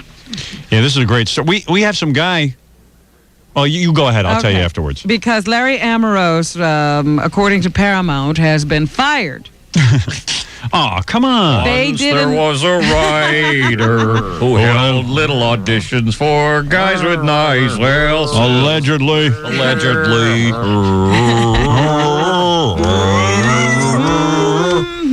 Pull down your pants and let me see your tushy. We're doing a sketch based on people's asses. And we need a tape measure to see if you qualify. This is comedian, I guess, who was writing for Arsenio Hall, and what he did on his own was he held auditions. For Buttmaster. Yeah, he said he was writing a sketch Buttmaster, And allegedly. put out a casting call for guys with small butts. Yeah, and then He's they came. the first one in the history of show business that did that. And guys would have to come in, pull down their pants, and then he would take a tape measure Well, and what measure their happened ass. is he got 3 of them to comply. This is Yeah. the problem. Ask for Larry. As for Larry Amorose. And when he Amorous. got them to pull down their pants, then he took this tape measure and started measuring them. You know, he started off slow. He worked them into it. And by the end of it, they said he was fondling them. And when one of the guys asked, what do you do when the women come in here for the audition? No, oh, we don't do this to women. We don't do this to women. Breeders. What's a woman? The world is made of men. So Paramount said that they held their own internal investigation, All and right. afterwards, Amorose was terminated. Poor Amorose. He's trying to have some fun. So, 3 people are suing him. Oh. And now he doesn't even have a job. Yeah, how's he going to pay? So, Some guy who claims he got his ass fondled wants to call in. oh, I'd like to talk to him. Yeah, we'll talk to him. Find out exactly how the audition went. Yeah, Because you need to know these things. It's you a bet. kind of service you do for actors. Don't be out of work. Actors will believe anything we tell them that's here. How desperate must you be? You go to an audition, right? And you basically got to have a brain in your head. You go, so a guy walks in and he goes, okay, we're having auditions for a buttock sketch. Yeah, Buttmaster. Yeah, and now when have you seen naked buttocks on the Arsenio show? Think about this for a second. I mean, if you stopped and thought, Well, but wait actors, a minute. It's late night. you know, the word, yeah, right. It's 11:30. Oh, it's 12 o'clock now. And where does? direction. Yeah, but we're changing our direction. We're going to be showing naked men's buttocks. Sounds good. Pick up that cue card. And you know what it is? It's like to say desperate actor, of course, is ridiculous because all actors are desperate. But I mean, you walk in and you go, oh, good, maybe I'll be on the Arsenio show. I'll have a little shot. I can put it on my resume. I don't know. Somebody puts out a casting call for little butts. Yeah, well, suddenly, yeah, of course. And then all of a sudden you go in the room and there's just one guy there, nobody else. Right. Just a guy. With fire in his eye. And no script. Yeah, and he's like, One singular sensation. Every little move he makes. Yeah, so he's sitting there going, we're doing a sketch, Buttman. And Buttmaster. Buttmaster, excuse me. I'm the Buttmaster. Yeah, I'm Buttman. And you have the butt, and this is the Buttmaster. Now, in order to get this job, I need you to pull down your pants. So, okay, you go, okay, pull down your pants. Maybe they want to see me in my underpants, you know. Because they're going to have me in a bathing costume suit, yeah. or something. Okay, that'll go along. All right, pull down your pants. All right, now pull down your underwear while I measure your buttocks. Yeah. Now, and eat these loos. This will act as a depressant. Right. I'm casting, wardrobe, I'm everything. The pharmacist. Yeah, I mean, wouldn't you be a little suspicious? By the time the guy got to fondling your ass, you should have been pretty well on course with knowing what was going down, I would think. Plus the guy's name At is... what point do you walk out? Yeah, plus the guy's name is Larry Amorous. I need this job. Oh, God, I need this job. Oh, God, I need this job. Gee, excuse me, did you say this was Arsenio? Is that an X-rated show? Well, I'm a method actor, and this is my method for getting bored. You want the part, don't you? You want to be in this business? You want to be in this business? You have to sacrifice. Shut up and be measured. Consider yourself at home. Consider yourself part of the family. Consider yourself part of the Buttmaster sketch. Buttmaster. Next week we're doing Wiener Man, and that's going to be a new sketch. Oh. Wait till you see how we measure that one. We're thinking of using regulars. Wiener Master. Yeah. Ask for Larry. Do you have an 8x10? Certainly. No, I mean if you're asked. Here, I'll take one. So are we getting this guy on the phone or not? No, we're not getting him on the phone now. We're going to do that tomorrow. Okay. So we can drag this out. I see. We're going to do this till tomorrow? Right. We'll drag it tomorrow. Imagine him composing that ad. Yeah, let's see. No one will take this seriously. Open call. Open call for men with very fine buttocks. Very narrow buttocks. Little, petite. Petite buttocks. Heart-shaped. Heart-shaped buttocks. For an Arsenio Hall Buttmaster sketch. Pretty pucker. Now, I'll bring this to the newspaper and see what kind of people respond. Hello? They probably call, I guess you call in an ad like that. It's like, yeah. Hello, I'd like to place an ad in your newspaper. Mm-hmm. Yes, I'm a writer for the Arsenio Hall show. We're putting out a casting call. Oh, you do a lot of that, do you? Mm-hmm. All right, take down the following. This will be 20 words. How much a word? Yes, I know I work for Arsenio, and we make a lot of money here, but I'm still worried about costs. How much a word? Mm-hmm. $5 a word? All right, I'll make this short. Got a nice ass? Come in for sketch. Now, can you print that in pink ink? Oh. Pink ink. Because Arsenio. Christ. What's tonight? The Farrakhan stuff? Screw that. Does he have a nice ass? All right, you got that? Okay, read it back to me. Right? Mm-hmm. Right. Oh, you sound very nice when you read. Do you have a brother? Oh. Mm-hmm. How's his bum? How is your bum? You have a skinny bum? Stop giggling. This is not funny. I mean, the sketch Buttmaster is funny, but this call. It's not funny. For goodness sake. You do have a skinny bum, huh? Well, maybe you qualify. No? You're not interested. Why is that? Of course we do nude shots on Arsenio. What do you mean it sounds ridiculous? Just print it. How dare you? Huh? That must have been an interesting placement.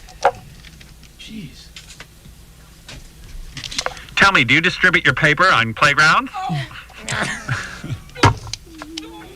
Ow. Oh. Ouch. What did you do? I hate myself. But I love you.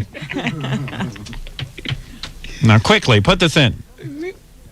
Now, tell me something, young man. Yes, you. Tell me something. Could you measure your own ass and tell me what the measurements are? What? Oh, I see. You need both hands free. Well, go ahead. Put down the phone. Measure your ass. Now. Tell me your exact measurements. Sans underwear. If you want to work in this business, you better tell me. Yes, sans underwear. We don't want any nasty underwear measurement. Went to this weird audition today at Paramount, man. Did you go? We had to get called for that thing? We had to take our underpants off? Yeah, for the Arsenio Hall show? I thought it was a little weird. Cleanliness is close to being cast. What is a Fafafoni? There's a guy on the phone that had... oh, is this the guy? Right, this is the guy. Oh, wonderful. Hey, how you doing? Hi, how you doing? So you're an actor? No, not really. No, I was out there for about a month and a half, and I joined up with a casting agency. Oh, I see. So what? As what? You weren't an actor. Well, no. This is the first An ass model. Did you hear that? This was the first thing he ever got sent out? Oh, you're kidding me. No, I swear to God. So what happened? So was, how old are you? I'm 26. All right. So what happened? Like what did they tell you the job was? Well, they told me the job was for people with flat butts, not small butts. Are you serious? So in other words, the casting agent heard about this. Well, the casting agencies are the people that sent me down there. And what happened was they all looked at me and they said, well, you got a flat butt, so you go down. Oh, it was for flat butts. Right, not small butts. You had to have a flat butt. But didn't they think it was peculiar that the Arsenio Hall show would be looking for people with flat butts? Yeah, well, it was real strange, but nobody, I had to do, well, the thing was, when I joined up with them, you got a big contract that said you had to follow whatever they said. The orders that they said. So if you made a big Welcome thing. to Hollywood. If you made a big stink about it, you would get released from the agency. Make a big stink about it. Larry Ambrose doesn't want to see you.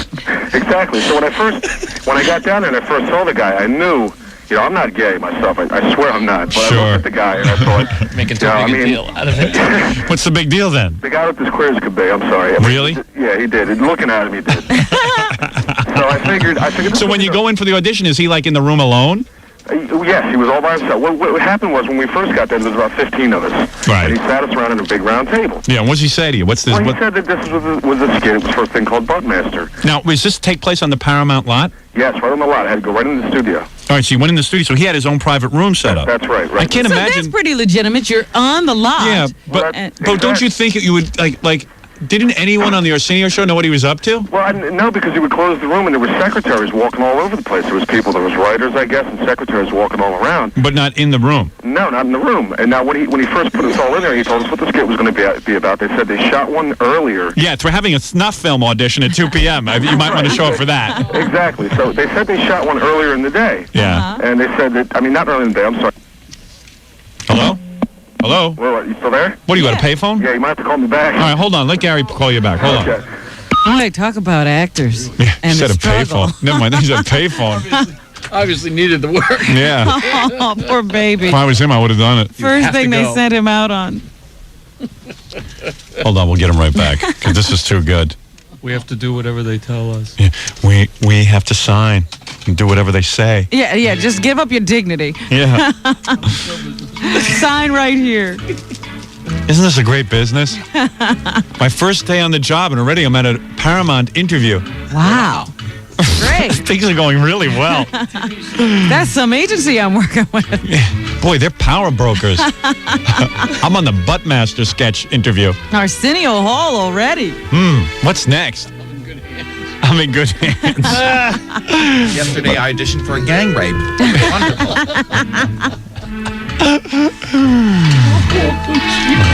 Turn off that music. The guy's at a payphone. All right, hold on. Here he is. Okay, we're back. Hi. Hi, how you doing? Boy, you're doing real well, huh? Yeah, well, What do you have to run out of your apartment and call from a payphone? No, I had to run into a supermarket here, buy a pack of gum, and get $2 worth of quarters. So anyway, you're in Los Angeles, and I mean, have you ever? I really haven't gotten any acting parts, and this was your first thing. So you go over to the Paramount lot, right? And there's 15 guys, and this. Well, initially there was 15. I think about 15 more showed up. There was about 45 guys there when I left. Right. Now I was about the 15th guy to go. Now he put us in a room to begin with and started talking to us, and he said that.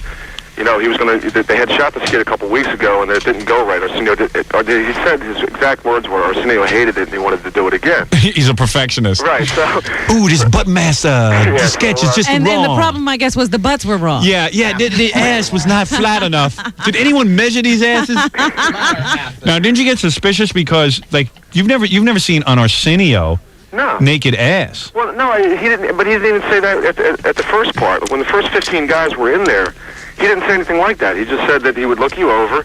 You know, my understanding was he would just stare at your butt from behind in your pants or something. He would just decide if you had a flat butt. Okay, so anyway, so he's sitting there, and how long does he talk to you before he asks you to get up? Well, he asked everybody to go downstairs and wait in like this corridor, and then he would call people up one at a time. Oh, good move. Right. Yeah, because you want to enjoy each buttocks alone. Back into that same big room, right? Yeah. Right, exactly. So about 10 guys went before me, and when they came down the steps after, the look on their faces, I mean, some guys were in complete shock. Must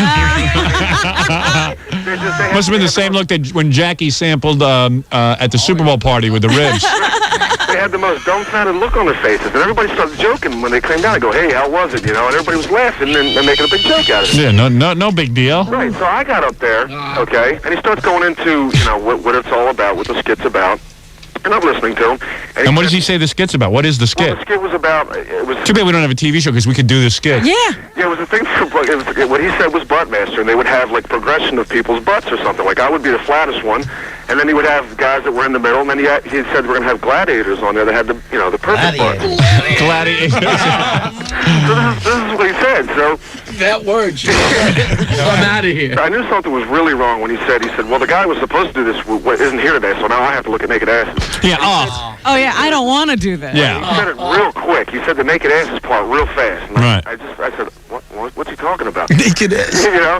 Yeah. I didn't think much about it because he just kept writing down things. So he said, okay, stand up and then go to the other side of the room. So I was honestly about 10, maybe 15 feet away from him. Yeah. And he says, okay, now take your pants down and see your butt. I said, excuse me?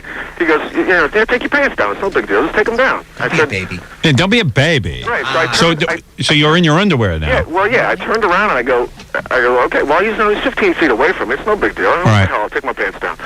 So I pull him down, and I can see there's a mirror in front of me, and I can see him behind me, and he's acting like he's looking at a road map. You know, he's just kind of staring at it, looking for directions or whatever. And then he says, okay, come over here, I got to take your measurements. So now, let me understand something. So your underpants are on for this? No. No, everything's down. Yeah, he said he's got to see how flat it is. Now, didn't you say to him, but... Wait. If you're naked... Right. If your pants are down and you're in front of a mirror, that means Well, exactly. Yeah, right. So he can see all of you. Yeah. Right, and then I thought those mirrors didn't get there by accident. Yeah, right. He knew just where to tell you to stand. I'd like to write the book, like the Larry Ambrose story, if any of this is true, and I'd like to see, like him going through placing the mirror and and figuring out how to do this when no one else would be around. Right, and not only that, but did you notice when I said earlier today there is that line, and once you get him across one line, the rest is easy. Yeah, now he's over the line. He's naked, and now he has to be measured. Right. Now, did you question him at all and say, hey, wait a second, I've never seen a naked ass on Arsenio? No, I didn't. I just figured, I really did. I mean, this sounds stupid. I figured he couldn't see, if you have pants on, if you're baggy, he couldn't see. I mean, I figured, I don't know if they wanted to wear sweatpants on the show. I don't know what they were getting at. I didn't really think they were going to have naked asses on the show. I just figured. All right, so what happened? So now you got the pants off. Now, does he walk over to you? You have to walk over? No. Here's what happened. I pulled my pants back up. Yeah. And I walked over to him. He says, okay, come here, I got to take your measurements. So I put my pants back up. I walked over to him about the 10 feet, and I'm right next to him. Yeah. He says, all right, take your pants back, I got to take your measurements. I said, I knew it was wrong. I knew what he was getting at. At that point, I thought, this guy just wants to see people's asses. Now, if I make a big stink, the casting agency is going to get into my case and say, you don't do what. Do you have a nice ass? Playing the game. Do I have a nice ass? Yeah. I know. He told me I had one of the flattest asses he saw.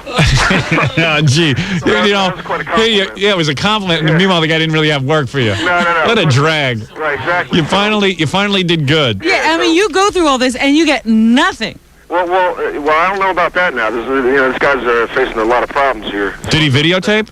I'm sorry? Did he videotape at all? No, he didn't do anything like that, no.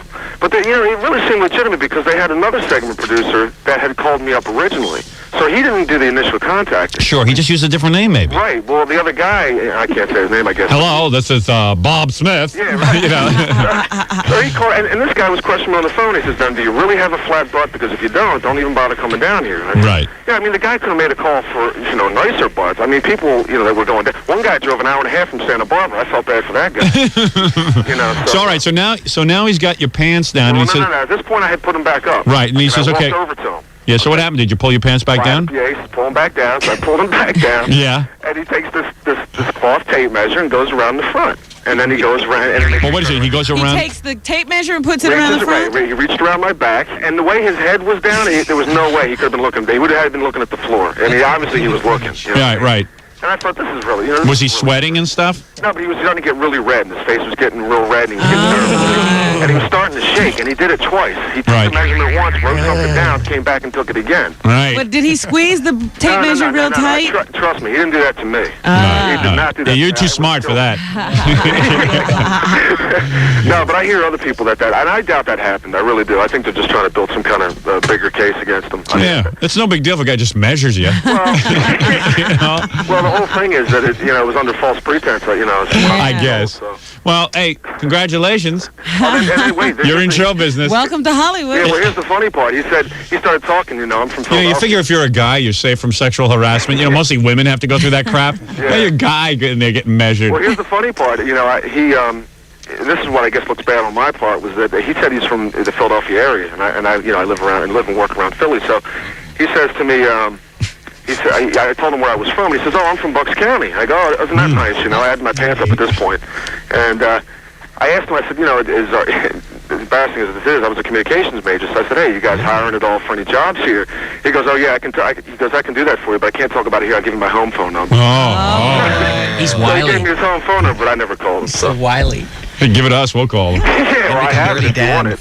Actually, we have it. This guy said when he first walked in the room, he said the room was littered with Polaroids. Yeah, there was hundreds of Polaroids all over the place with people's names on it, and he tried to make it real legitimate. No, and then at the end, what he did was that with my clothes all on, he took a picture from a few feet away and made me turn sideways or something. Yeah. Take a picture. So.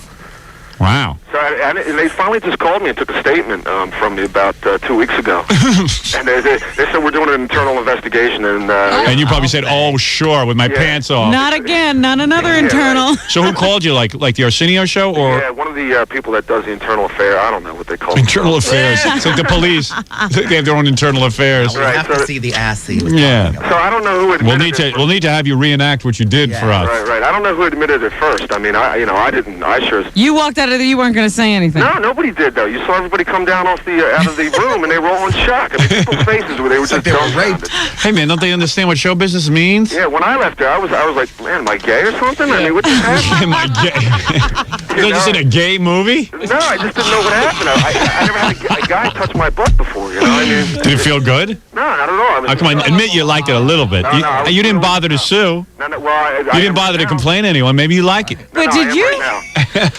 I can't believe that the casting agency, that little line on that contract was so powerful to you that you let a guy do that. Well, no, needless to say, I'm back in Philly now. I got my old job back. Oh, good. You're out of Los Angeles.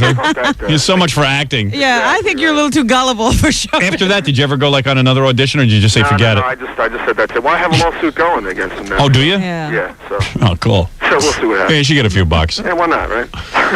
Or Paramount. You got to feel bad for these big companies. You hire people, you try to do the right thing. You don't care what their sexuality is. If they're a funny guy. You're being an open, equal opportunity employer. Yeah, I mean, and they certainly don't want to be Big Brother and hide cameras in every room and watch their employees. They want to have a creative environment.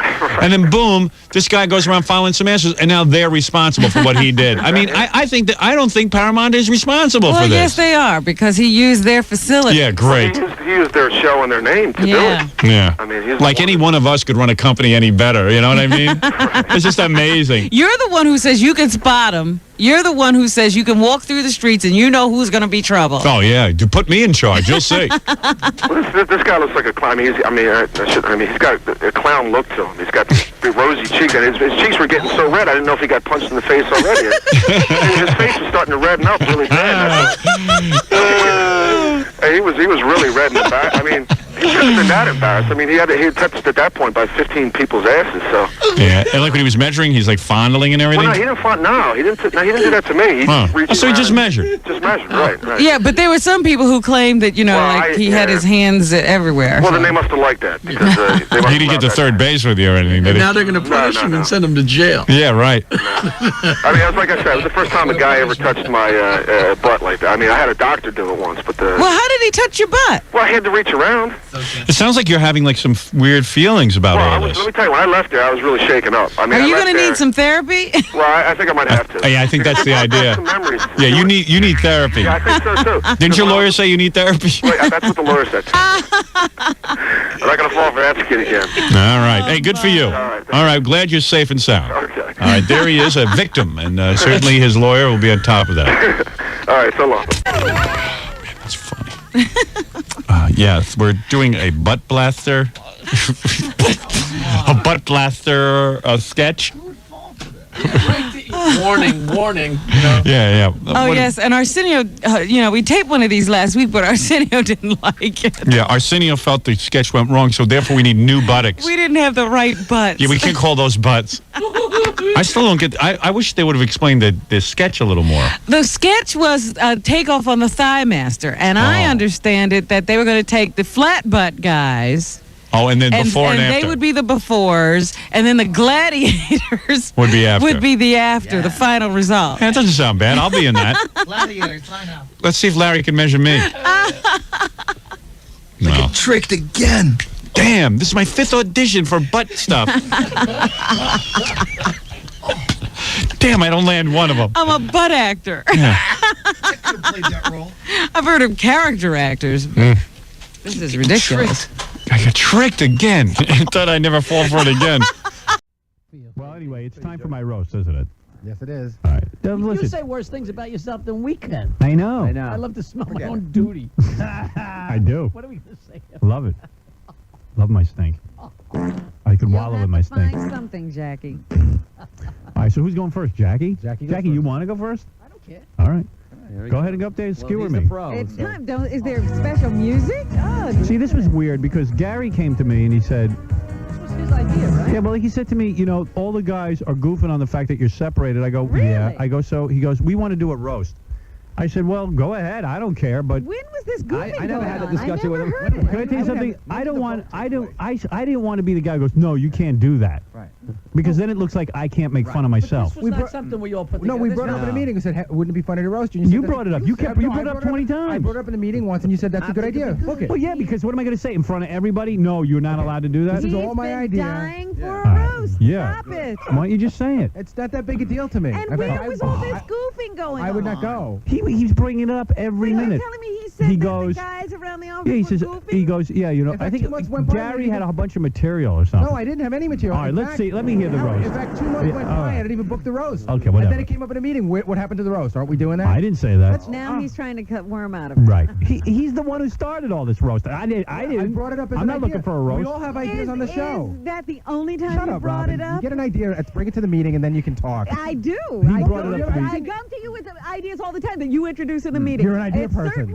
It certainly wasn't a roast, though. All right. Can I hear the roast now, Jackie? You want to go first? Yeah. Go ahead. Make fun of a really tragic situation. Yeah, go to the podium.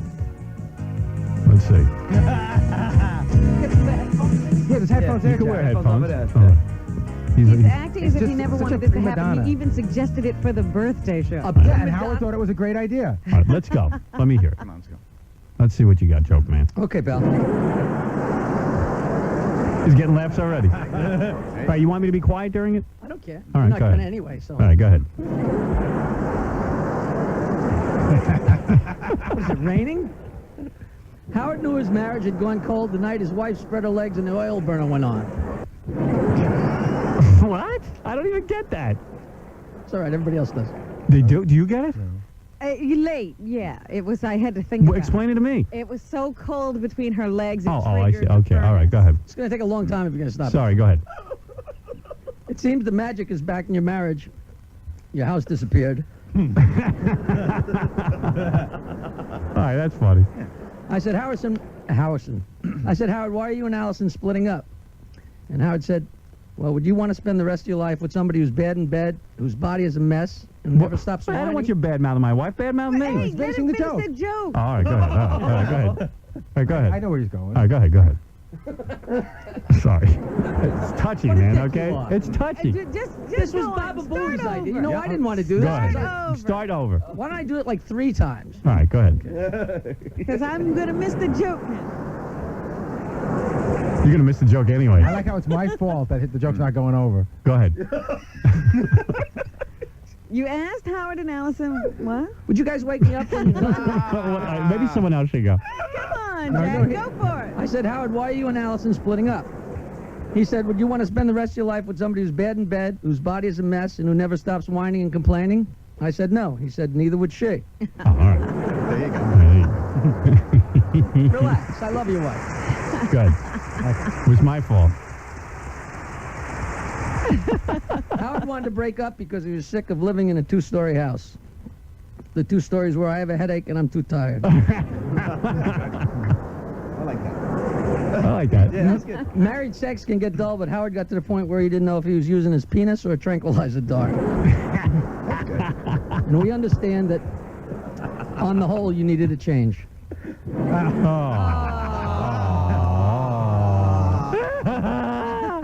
They went to a marriage therapist, and the therapist said, you shouldn't spend all your time in your underwear picking your ass and watching TV. And Allison said, eat me, it's my free time, I'll do what I want. What? Eat me? Allison is going to miss having somebody to change light bulbs, mow the lawn, and put out the garbage, just like she's missed it since 1976. You know that's true. All right, are you done? No. Please. I asked the singing psychic if we'd ever see them together again, and she said at Richard Simmons' wedding.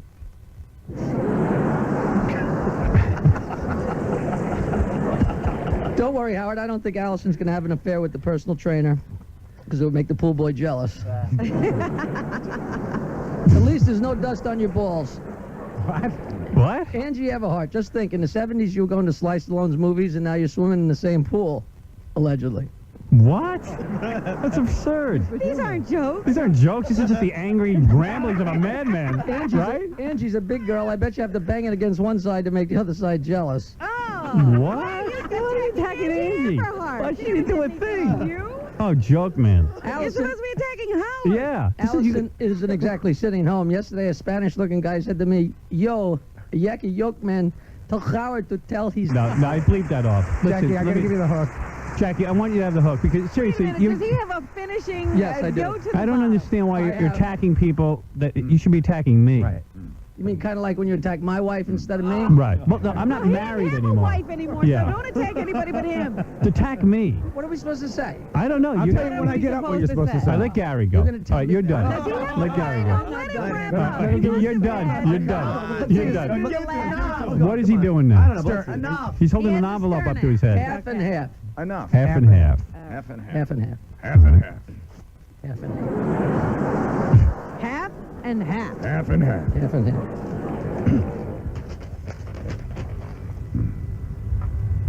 What did Allison get, and how much of a fag is your new wife, Ralph? All right. Come on. Sit down. I gotta tell you, Jackie doesn't disappoint.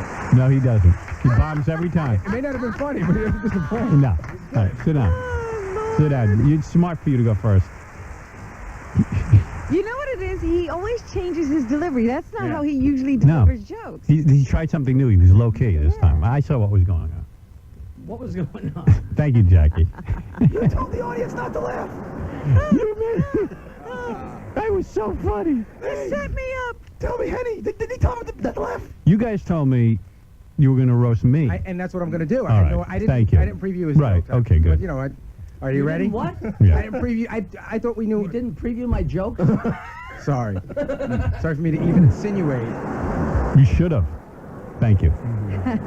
Go ahead. Let me see what you have in All mind. right, Howard, you know, the breakup is very sad. Right. Losing a wife can be hard. Right.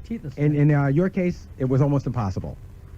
What? What did he say? I said losing a wife can be hard. Right. In your case, it was almost impossible. I don't get it.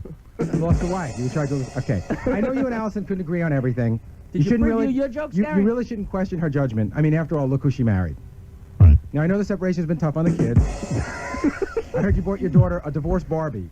It comes with all of Ken's assets. You know, marriage is a lot like a hurricane, Howard.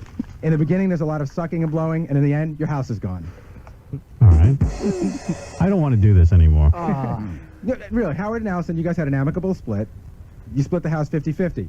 Allison got the inside, and Howard got the outside. All right, that wasn't bad. But it's great, Howard. You know, now you have a big New York City apartment. I heard you furnished it by calling Dial a Mattress. You dialed 1-800-MATTRES. You left the last S off for she got all my stuff. Want to hear some more dick jokes? Howard really thought it was going to work out. He knew he married Miss Wright. He just didn't know her first name was Always. All right, come on. You know, if I want to read the Henny Youngman joke book, I can Before Howard do it on my own. Before marriage, Howard yearned for Allison. After he married her, the Y became silent. Earned for Allison. Okay.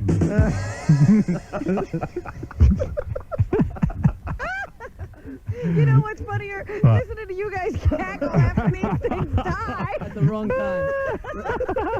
But it's okay. Allison said it was okay to leave her as long as you left her enough.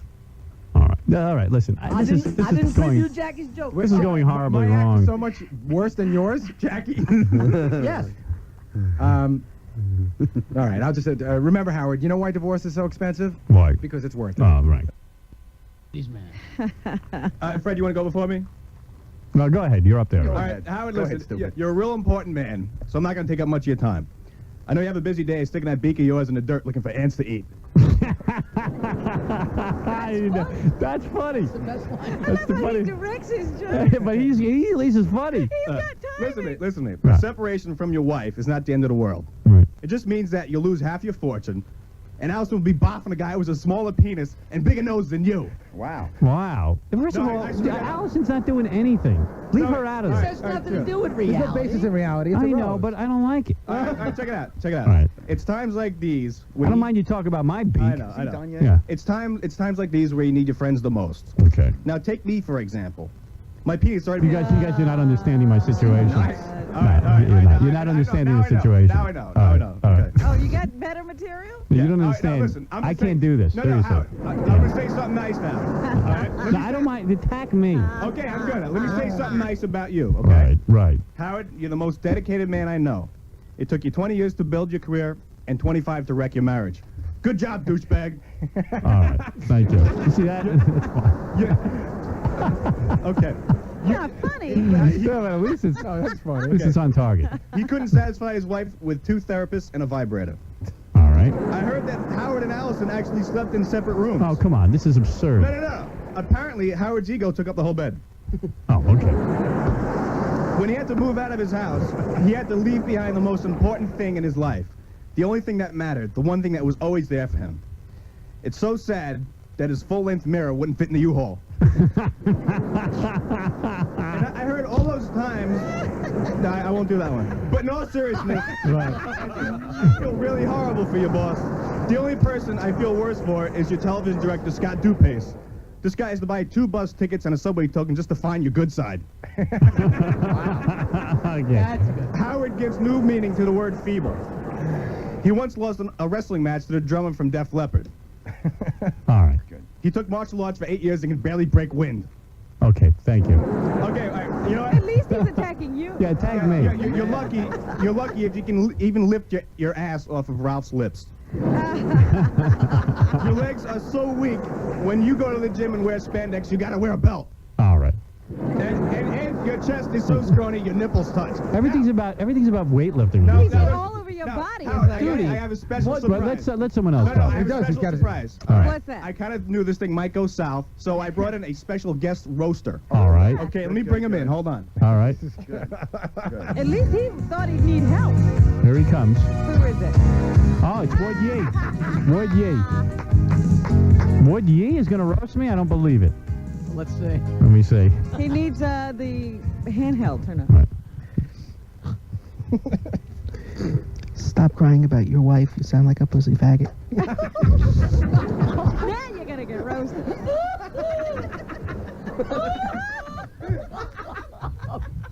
I'm good. I didn't leave that off. Oh, dear. And it's the last one. I got to bleep it all up. Goodbye, Wood Yee. Okay. Come on. You. You got to give me a break on that. I think who's up next? If anybody. Fred? Fred, you want to go? I don't want to go. No, don't go. It's enough. This is stupid. I had to bleep Wood Yee off, not because of... He was so funny. He was hysterical, but... Come on, Fred. I don't want to. This is so dumb. Fred, you can't help this situation? This is really dumb. Do you want to go, Benji? Yeah. I mean, I'll go. Or unless You want to go? Why don't you You want to Go, Fred. I'll give you my opening thing. All right, go ahead. And my closing. All right, go ahead. Because I'm so bored by the rest of this. All right, go ahead. I don't mind if you roast me. No, I know that. All right. But, Fred, are you going to get up to the podium? Yeah, come on. I have to Fred, run do my it own like- sound effects. All right, go ahead. Oh, here's sound. I have sound effects. Jackie, Gary, Robin, Dickhead. What can be said about our big-beaked, long-nosed, huge-nostriled friend that hasn't been said already? When Howard was born, January 12th, 1954, a terrible thing happened. He lived. Howard was an ugly baby. When he was born, the doctors wanted to add a tail. But seriously, I've known Howard for 21 years, and success really hasn't changed him. He's still the same miserable prick that he was 21 years ago. Only now, his wife would finally agree with me. And, of course, we can't forget Howard's wife. Too bad he did. Allison Stern, a great housekeeper, because after the separation, she's keeping the house. But Howard did have a plan for his marriage. It's called neglect. Howard never told his wife that he wasn't good enough for her. He just let it come as a surprise. Now, this is a roast. That's Finally, a roast, and it's directed toward Howard, me. look on the bright side. Yes. Be glad that your wife kicked you out for being the world's worst husband. Because if you'd stayed in a bad marriage, you would have ended up like Jackie Martling. Now there's a schmuck. Imagine being married to his prize, having to build her a recording studio, financing one of her stupid plays, paying for the artwork on her stupid new CD. How did I know while you were going to she's start probably roasting banging Howard and the wind up guitar roasting player me, on the Fred? side? Shut up, stupid! If you want to see what your future could have been, look over to your left and stare at every wrinkly line in that old drunk's face, and be thankful that Allison kicked you out. She is a saint. Thank you, are Fred. Martian. Thank you, Fred. No, that's a roast. No, you see, that's funny, stupid. Now go sell your tchotchkes. Wow. Thank you, Fred, for saving this roast. Wow. How'd I become a roast on Jackie? Doesn't matter. It was all funny. That's good. That was a good roast. It's got to go somewhere. I'm with you. Jeez, what were these other guys doing? Just reading Milton Berle books. Does anybody want to follow that? Benji, you go. Yeah, I don't I'll go. have to go. I'll go. If it's, So let me hear Stuttering John. Okay. I hope you get the concept. I do. Do you? Yeah. Maybe Not John you. will know how to roast. John, preview Benji's. He's He's a loose cannon, too. Yeah. Here's Stuttering John. All serious. There are many reasons why Allison left this Jew bag. What? What? Who is he? Would you? Shoot him now. The main reason Allison left him is because she couldn't stomach that surfboard. He calls it nose. You are so bad. The way it came out of his mother. What?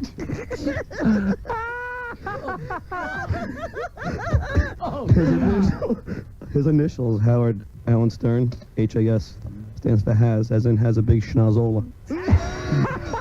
Which is another word for nose. Why is he talking so funny? Why are you talking so strange? I think this is a delivery thing he works Yes. Come on, don't cut me off here. When you look at that nose, when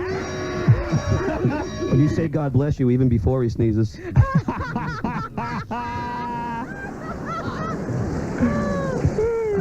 Kids, when it rains, kids would take shelter under that nose. The only person I know who uses a necklace for a nose ring. I like his delivery. For Halloween, kids used to paint a face on that nose and call it his Siamese twin.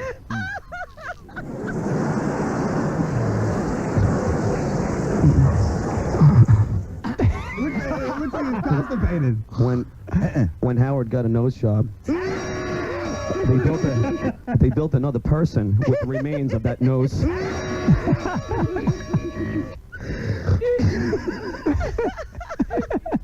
Where's this going? But, you know, one good thing for Allison is, because besides Howard's big nose, he also has a very tiny penis.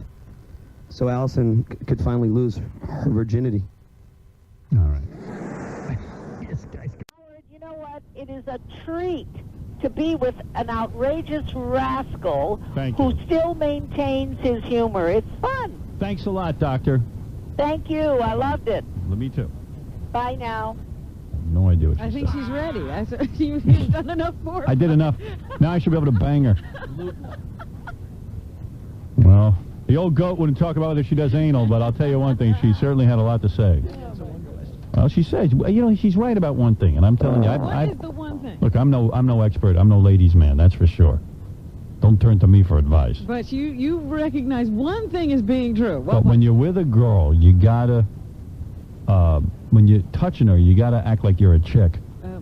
You gotta touch her all sensitive. They do not like to be rubbed hard. They Do not.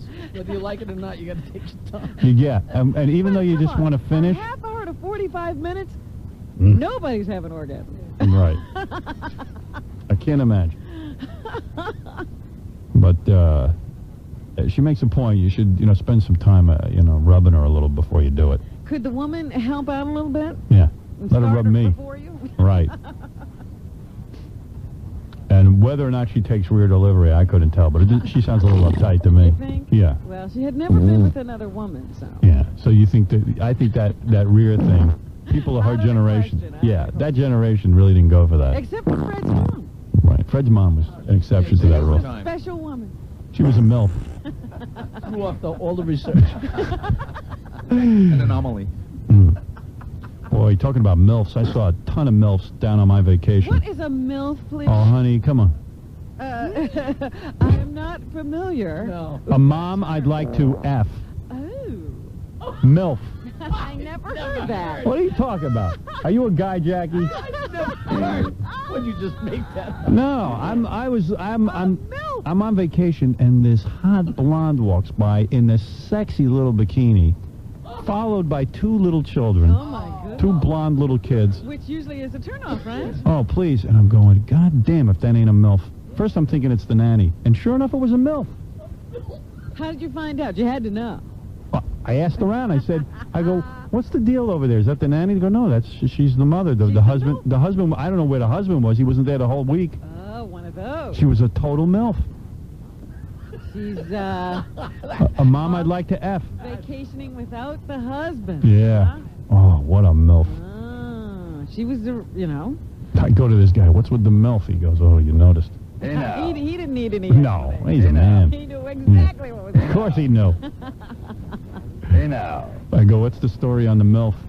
Hey now. Right? And there were lots of them, huh?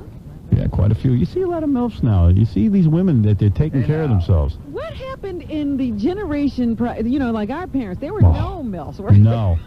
There was one MILF. per community. I went to Dr. Lou Weinstein's bar mitzvah when I was 13 years old, and I met a kid there named Robbie. And Robbie walks up to me and he goes, "Hey, you see that girl over there? Isn't she hot?" And I go, "Man, she is hot." He goes, "You'd like to F her, wouldn't you?" I go, "I sure as hell would, man. Who is she?" He goes, "That's my mom." He was the kid Yeah, was telling yeah. about it. Robbie Oh said my that to me. goodness. He knew. I'll never forget that. And I go, "God damn, she's a MILF." That's some MILF. This guy's mom was as hot as any chick you'd ever see. Sounds like one of those Italian words. Well, did you ever go over some kid's house, and all of a sudden you walk in and the mom is like, you just want to bang her, and you're like, "God damn, your mom's a MILF." This kid at least knew his mom was a MILF. Yeah, most kids don't seem to know until, they get to a certain age when all the kids want to visit them. And out on Long Island, when I was living there before my tragedy, Where you were thrown off. before I was thrown off the island, I was thrown off Temptation Island. Before that happened, there was well, Ashley is 8 years old, my daughter. So tons of MILFs showing up at the pool parties. You did say that, like when she started in the whole preschool thing, you started to see. I was going to pick her up from school every day because of the MILFs. I'm like, man, it's a MILF parade. You volunteered. I'll pick her up. You got young kids, Gary. You must see tons of MILFs. Tons. Yeah. Tons. But I'll tell you, at the high school thing, there were a couple of them in high school, but there was this one, and the daughter was pretty hot, but the mom was hotter. Right. And my buddy Frank and I would go to parties at her house. She'd have a party like once a month because it was a single mom. Yeah, MILF. Which is even better. Oh. And Frank and I, we worked her for like a whole year. My buddy Frank was sure he was going to be able to get the mom, but we couldn't pull it off. Nah, it's very hard to bag a MILF. But don't you think Gary's wife is going to be a MILF? Oh, yeah. There's a lot of kids and, his son's friends? Oh, it kills me. When there's birthday parties and stuff, all the MILFs come running out. And for you, Yeah. your child is what, 8 years old now? Yeah. But that's your third child. For these Yeah. women having their first kid, That's right. they're like 30, 31. Their 8-year-old is their first kid. They're at tops 30 years old, and a lot of them jog 5-6. I talked to all of them. They jog 5-6 miles a day. They jog to the meeting. Yeah. But no, I go to the school meetings and stuff sometimes, and there's a lot of MILFs in there. Oh, the PTA meetings. Are you also hot for your kids' teachers? No, I don't. Nah, you very rarely see a good one. No, I mean, my kids' teachers have been attractive, but no. But to bang the MILF is the way to go. If you're a really good looking, I bet you Jackie's banged the MILF or two, because when he was in high school, he was real good looking. You think? Yeah. I don't. I wish. No MILFs. If you bang a MILF, you made it. You're a man. You're big man on campus. You know what I heard was a MILF? I Who? remember Casey's mom. That guy called in one time. Yeah, Casey's mom's a MILF. I hear your mom's a MILF. No, that's not what I came in to talk about. Did all your buddies want to bang your mom? No, that's my mom. Yeah. Is she a total MILF? How old's your mom? How old's your mom now? I don't know. She about my age, 47? I don't know. What they probably. Who knows? How's she look? Great ass. She's in better shape than anyone here. Really? Yeah, she's better shape than me. So she's a MILF. She kicked my ass. She's a MILF. Pretty? She blonde? Give me your mom's number. I never banged a MILF. Is she pretty, Casey? Because a guy will tell you. Well, yeah, I got a friend who's an elementary school teacher. Yeah. And he tells me that there's so many MILFs when he goes to the parents come in. What is that called? The parent teacher? Yeah. He tells me he wears 2 pairs of underwear. Really? Yeah. He said elementary school. That's where it is. Yep. That's where it's at. That's what you got to do. Be an elementary school teacher. What I do is I would go down to the school just to pick the kids up and look at the MILFs. Nice. But the teacher gets to actually talk to him. Right. Yo, I used to lifeguard, Howard, and I'd be up on the stand. It was code word. Hey, look at that MILF over there. Right, you know what a MILF is. Of course. Of course. Hey, have you ever had your mother walk onto the beach and you didn't know it was her? Robin, kiss my big ass. What's your mother doing for sex these days? Because your father's dead. Dude, Seriously, do you know? I have no idea. Is she dating? I don't know. She's got to need it. Don't talk about it. She's got to need a man in her life, something to keep her happy. Watch where you're going here, all right? Really? Watch where you're Why? What's the insult? She's a woman. She's a woman. You never go to the house on the weekend and your mom, there's a guy there, and you met him, your mom goes, what the hell are you talking about? There's a guy. They make it sound like there's like there's a guy there, maybe they're having coffee, and she goes, hey, no, Casey, dude, you have no idea. You don't have any uncle? What the hell do you think this is? You don't have Uncle Bill? Uncle Beal? Wait a second. You're another dad, and your mom's not allowed to date? Yeah, I mean, your mom's got a date. She's a full-bodied woman. She has needs, Casey. Dude, I'm not trying to... You guys should just shut up, right? Because you have no idea what you're talking about. But it's not dirty. She's a human being. I don't give a crap. What She's you not a nun, Casey. Casey, she's going to need a date. I'm married. Oh, and you're the guy for it, right? She's a MILF. How long has his father been away? Let's say. 5 or 6 years. How long has your father been out? You call it yourself. Like you went out for coffee? You went out for cigarettes? How long has your dad been out of the house? Couple years. Right. 5 or 6, right? And you're telling me she's not dating? I don't know. You never discussed that? I think so. Heard of her dating? What? You've never heard of her going? She never out with asked you to somebody. fix her up. Anybody. No, she got. I'm sure she got friends. Right. Well, why can't I be a friend? Because can't do that. Oh, I'm a good guy. Yeah, you're a good guy. What's wrong with him? There's nothing wrong with you, man. Casey, I'll take who couch you like a baby. Would it bum you out if you learned how to give 100 orgasms? I'd had to do the spider touch, bro. I talked to Dr. Casorla. Oh, if you know how to do that, it's fine. Then. Yeah, all right. She'll love it. Give her 35 minutes. I'll give her 35 minutes. The spider touch is for men who don't work. all day to hang around the house and touch like a spider. But Casey, if your mom came home one day and just said, "Listen, Casey, I just want to sit you down and talk to you. Listen, I found a guy that I'm dating. He's a nice guy. I think you'd like him." What would you do? Great. Power to it, then. That's great. You think she'd have that discussion with you, or would she invite you over to dinner one day and some guy would be sitting there? If she's a MILF, that guy's hitting on her. No, you have no idea. You think you do, but you don't. She know about rear delivery? Because I'm telling you, I'm the man. I'll show you. I'll show you some delivery. I'll deliver a beating over there, bro. No, wait a minute. Casey, you've never been with your mother and somebody hasn't flirted with her, or? Yeah, of course. And are they dead now? Where are they buried? Yeah. And she'd like to know. You've never been home and had the phone ring and it's a guy calling for you. And I don't live at home anymore. You see how his You've whole body been there. tightens up? Yeah, he's all uptight. His whole man. body gets tight. No, I'm uptight because I'm pissed off at a certain company. Why? What's the big deal? I put the self-tanner on the other day. Oh, is this I heard about this. First of all, are you a effeminate man or what? No. Are you effeminate? No. You put a Do I appear effeminate You to you? put self-tanner on? Yeah, instead of going to the tanning salon. Why? Why? You're a good-looking guy, man. I'm very vain. I'm vain. Why are you so obsessed with the tan? I'm a white man, and I'm very vain. You're a white man, so what, man? You're a good-looking guy. What do you need to be? Chicks are into you. You got a girlfriend. What are you tanning for every goddamn minute of your life? Have you ever noticed Casey being any different shade? No. Except for red? Yeah. When he tans, he turns red. Yeah, what are you talking about? Dude, like right now, you're not tan, and you look fine. No, I don't. You do. I look horrible. Do you look in the mirror at yourself all day? No, I So don't. who are you putting a tan on for? For us? Yeah. Dude, you look fine. No, I don't care what you think. You Then think who I you, care then what who are you think? doing it for, Me. ladies? But you can't see yourself. You're not looking in the mirror, you said. Don't stop it. So why do you work out? Why do you work out? So I'd be healthy. So you'd be healthy? What? And I look good. I you want to always look talk nice. About, you didn't care about living. You don't. I want to look nice. No, you don't. Sure I do. That's why I work All right, out. So who are you looking nice for? For myself, if I go out with a chick. That's my answer too. For myself. No, but I want to look good for chicks. I want to look good for my girlfriend. But you already got your girlfriend. You don't have to be tan. Oh, you couldn't get chicks if you didn't work out. If you were a big fat slob, you don't think you'd get broads? I could. Of course you could. Yeah. So why do you do it? Because I want to be healthy. You want to feel good about yourself. What does tanning do? You're talking about working out is to be healthy. All right, you look at a black guy and you look at a white guy, the same exact build. And Yeah. The black guy looks better because But who his skin is cares? darker. Dude, you're a girl. Howard, the black guy's a better athlete. You need to take your clothes A off. goddamn girl. Wait, so Let me understand something. Okay. So you were going to the tanning salon, right? Yeah, All right. but Now you stopped that? I'm claustrophobic. I hate doing it. It's bad for your skin. Right. So throw a little. Look healthy. You know what I'm All right, saying? so what did you do? Tell me what you did. Painted himself. Yeah, you put paint on yourself. No. It's a spray. It's a spray. You put the spray on. Yeah. And all right, so I put this stuff on at about 12 noon on Saturday. You sprayed your whole body. Sprayed my Can I whole ask you a body. question? Yeah. I'm being serious. So you took off all your clothes. I got out of the shower. All right, you got out of the shower. Yeah. You dry yourself. Yeah. And then you took a spray can. Yeah. Well, it's like a squirt. Yeah. But I use this other one, which is good. It's a lotion. You spray can. Calm down. You spray can. Yeah. You start spraying yourself. Right. On your pin and everywhere. I didn't spray my pin. I put it on my ass though. How close do you get to the no-fly zone? How do you do your back? I can't reach. So it's probably Who's gonna say if my girlfriend's around, she'll do it for me. But I can't reach my back. See, I get it. So Who's going to see it? Who's going to see it? The other guys. Yeah, the guys in the gym. No, the guys that are doing. Oh. They can spray your back while they're doing you. Yeah. You should leave your ass white so it's a good target. So is your goal to make it look like you've been laying in the sun, like, in other words? No, it's to look healthy. See, I'm a white guy. I'm very white, and in the wintertime, I'm so like, what happened I'm when like you sprayed? Punky. What happened when you sprayed the crap on you? All right, so I sprayed the stuff on me, right?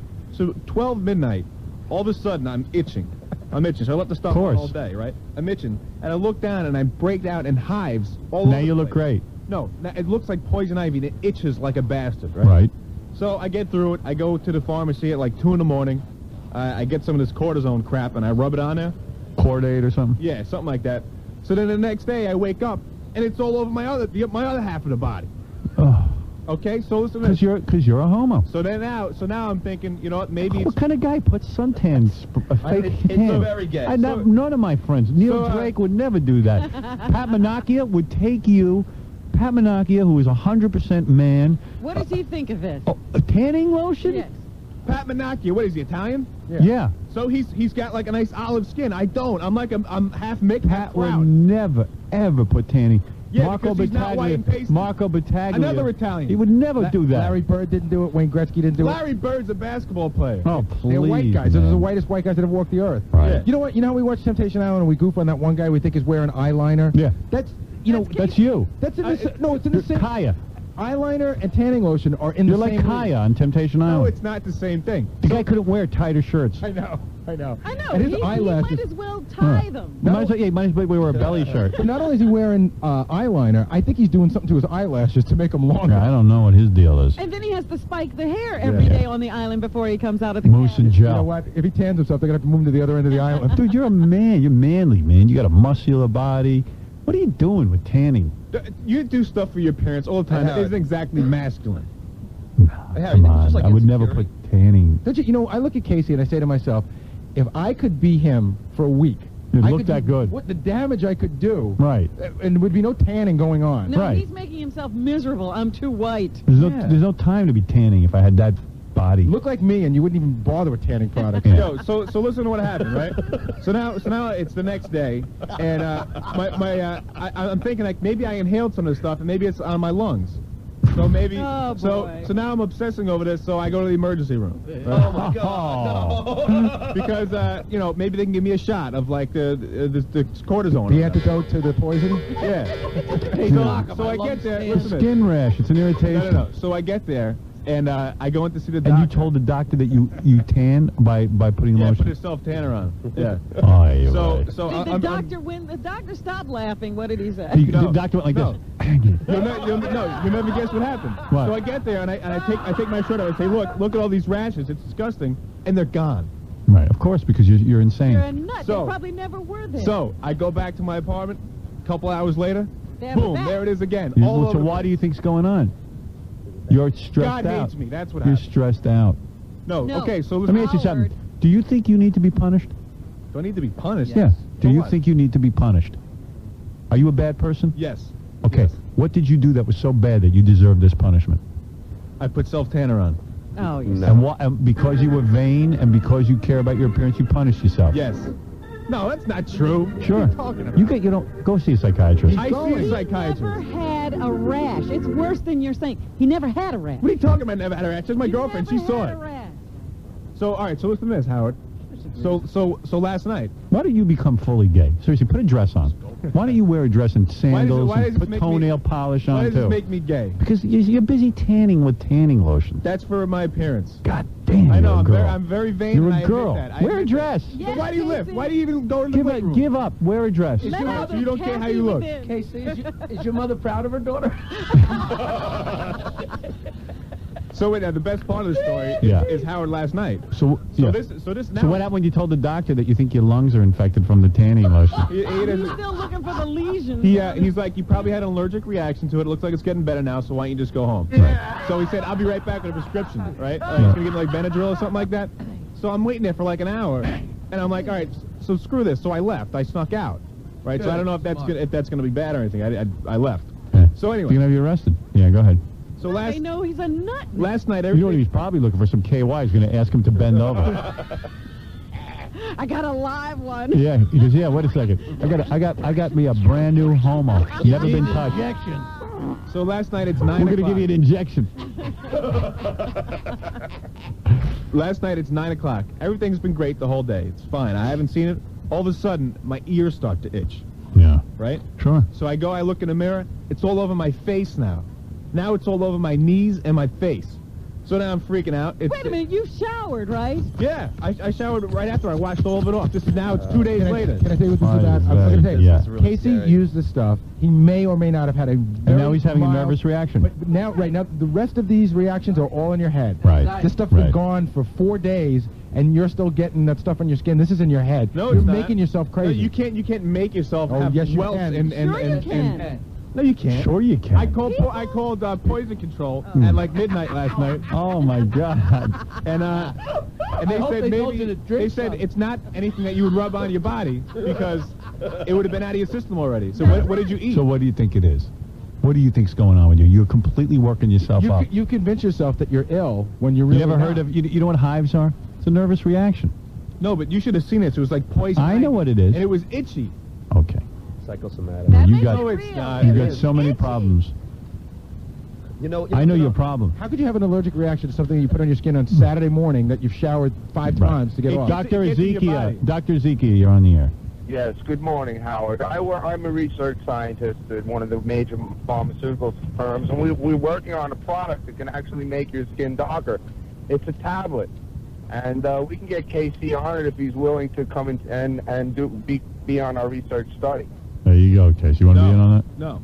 The ingredients are negroid semen. Oh, you. Yeah. They're going to give you a negroid semen pill, and you'll be dark. See, you know why? You know what happened last night, Howard? Is because they told me to take this Benadryl stuff, but I don't take stuff like that because I don't know what's in it, and I'd freak out. Mark, you're on the air.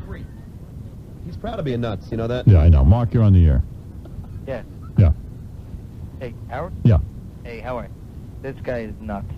Well, I had an allergic reaction to a self-tanning product. You know what the weirdest part about this whole thing is, Howard?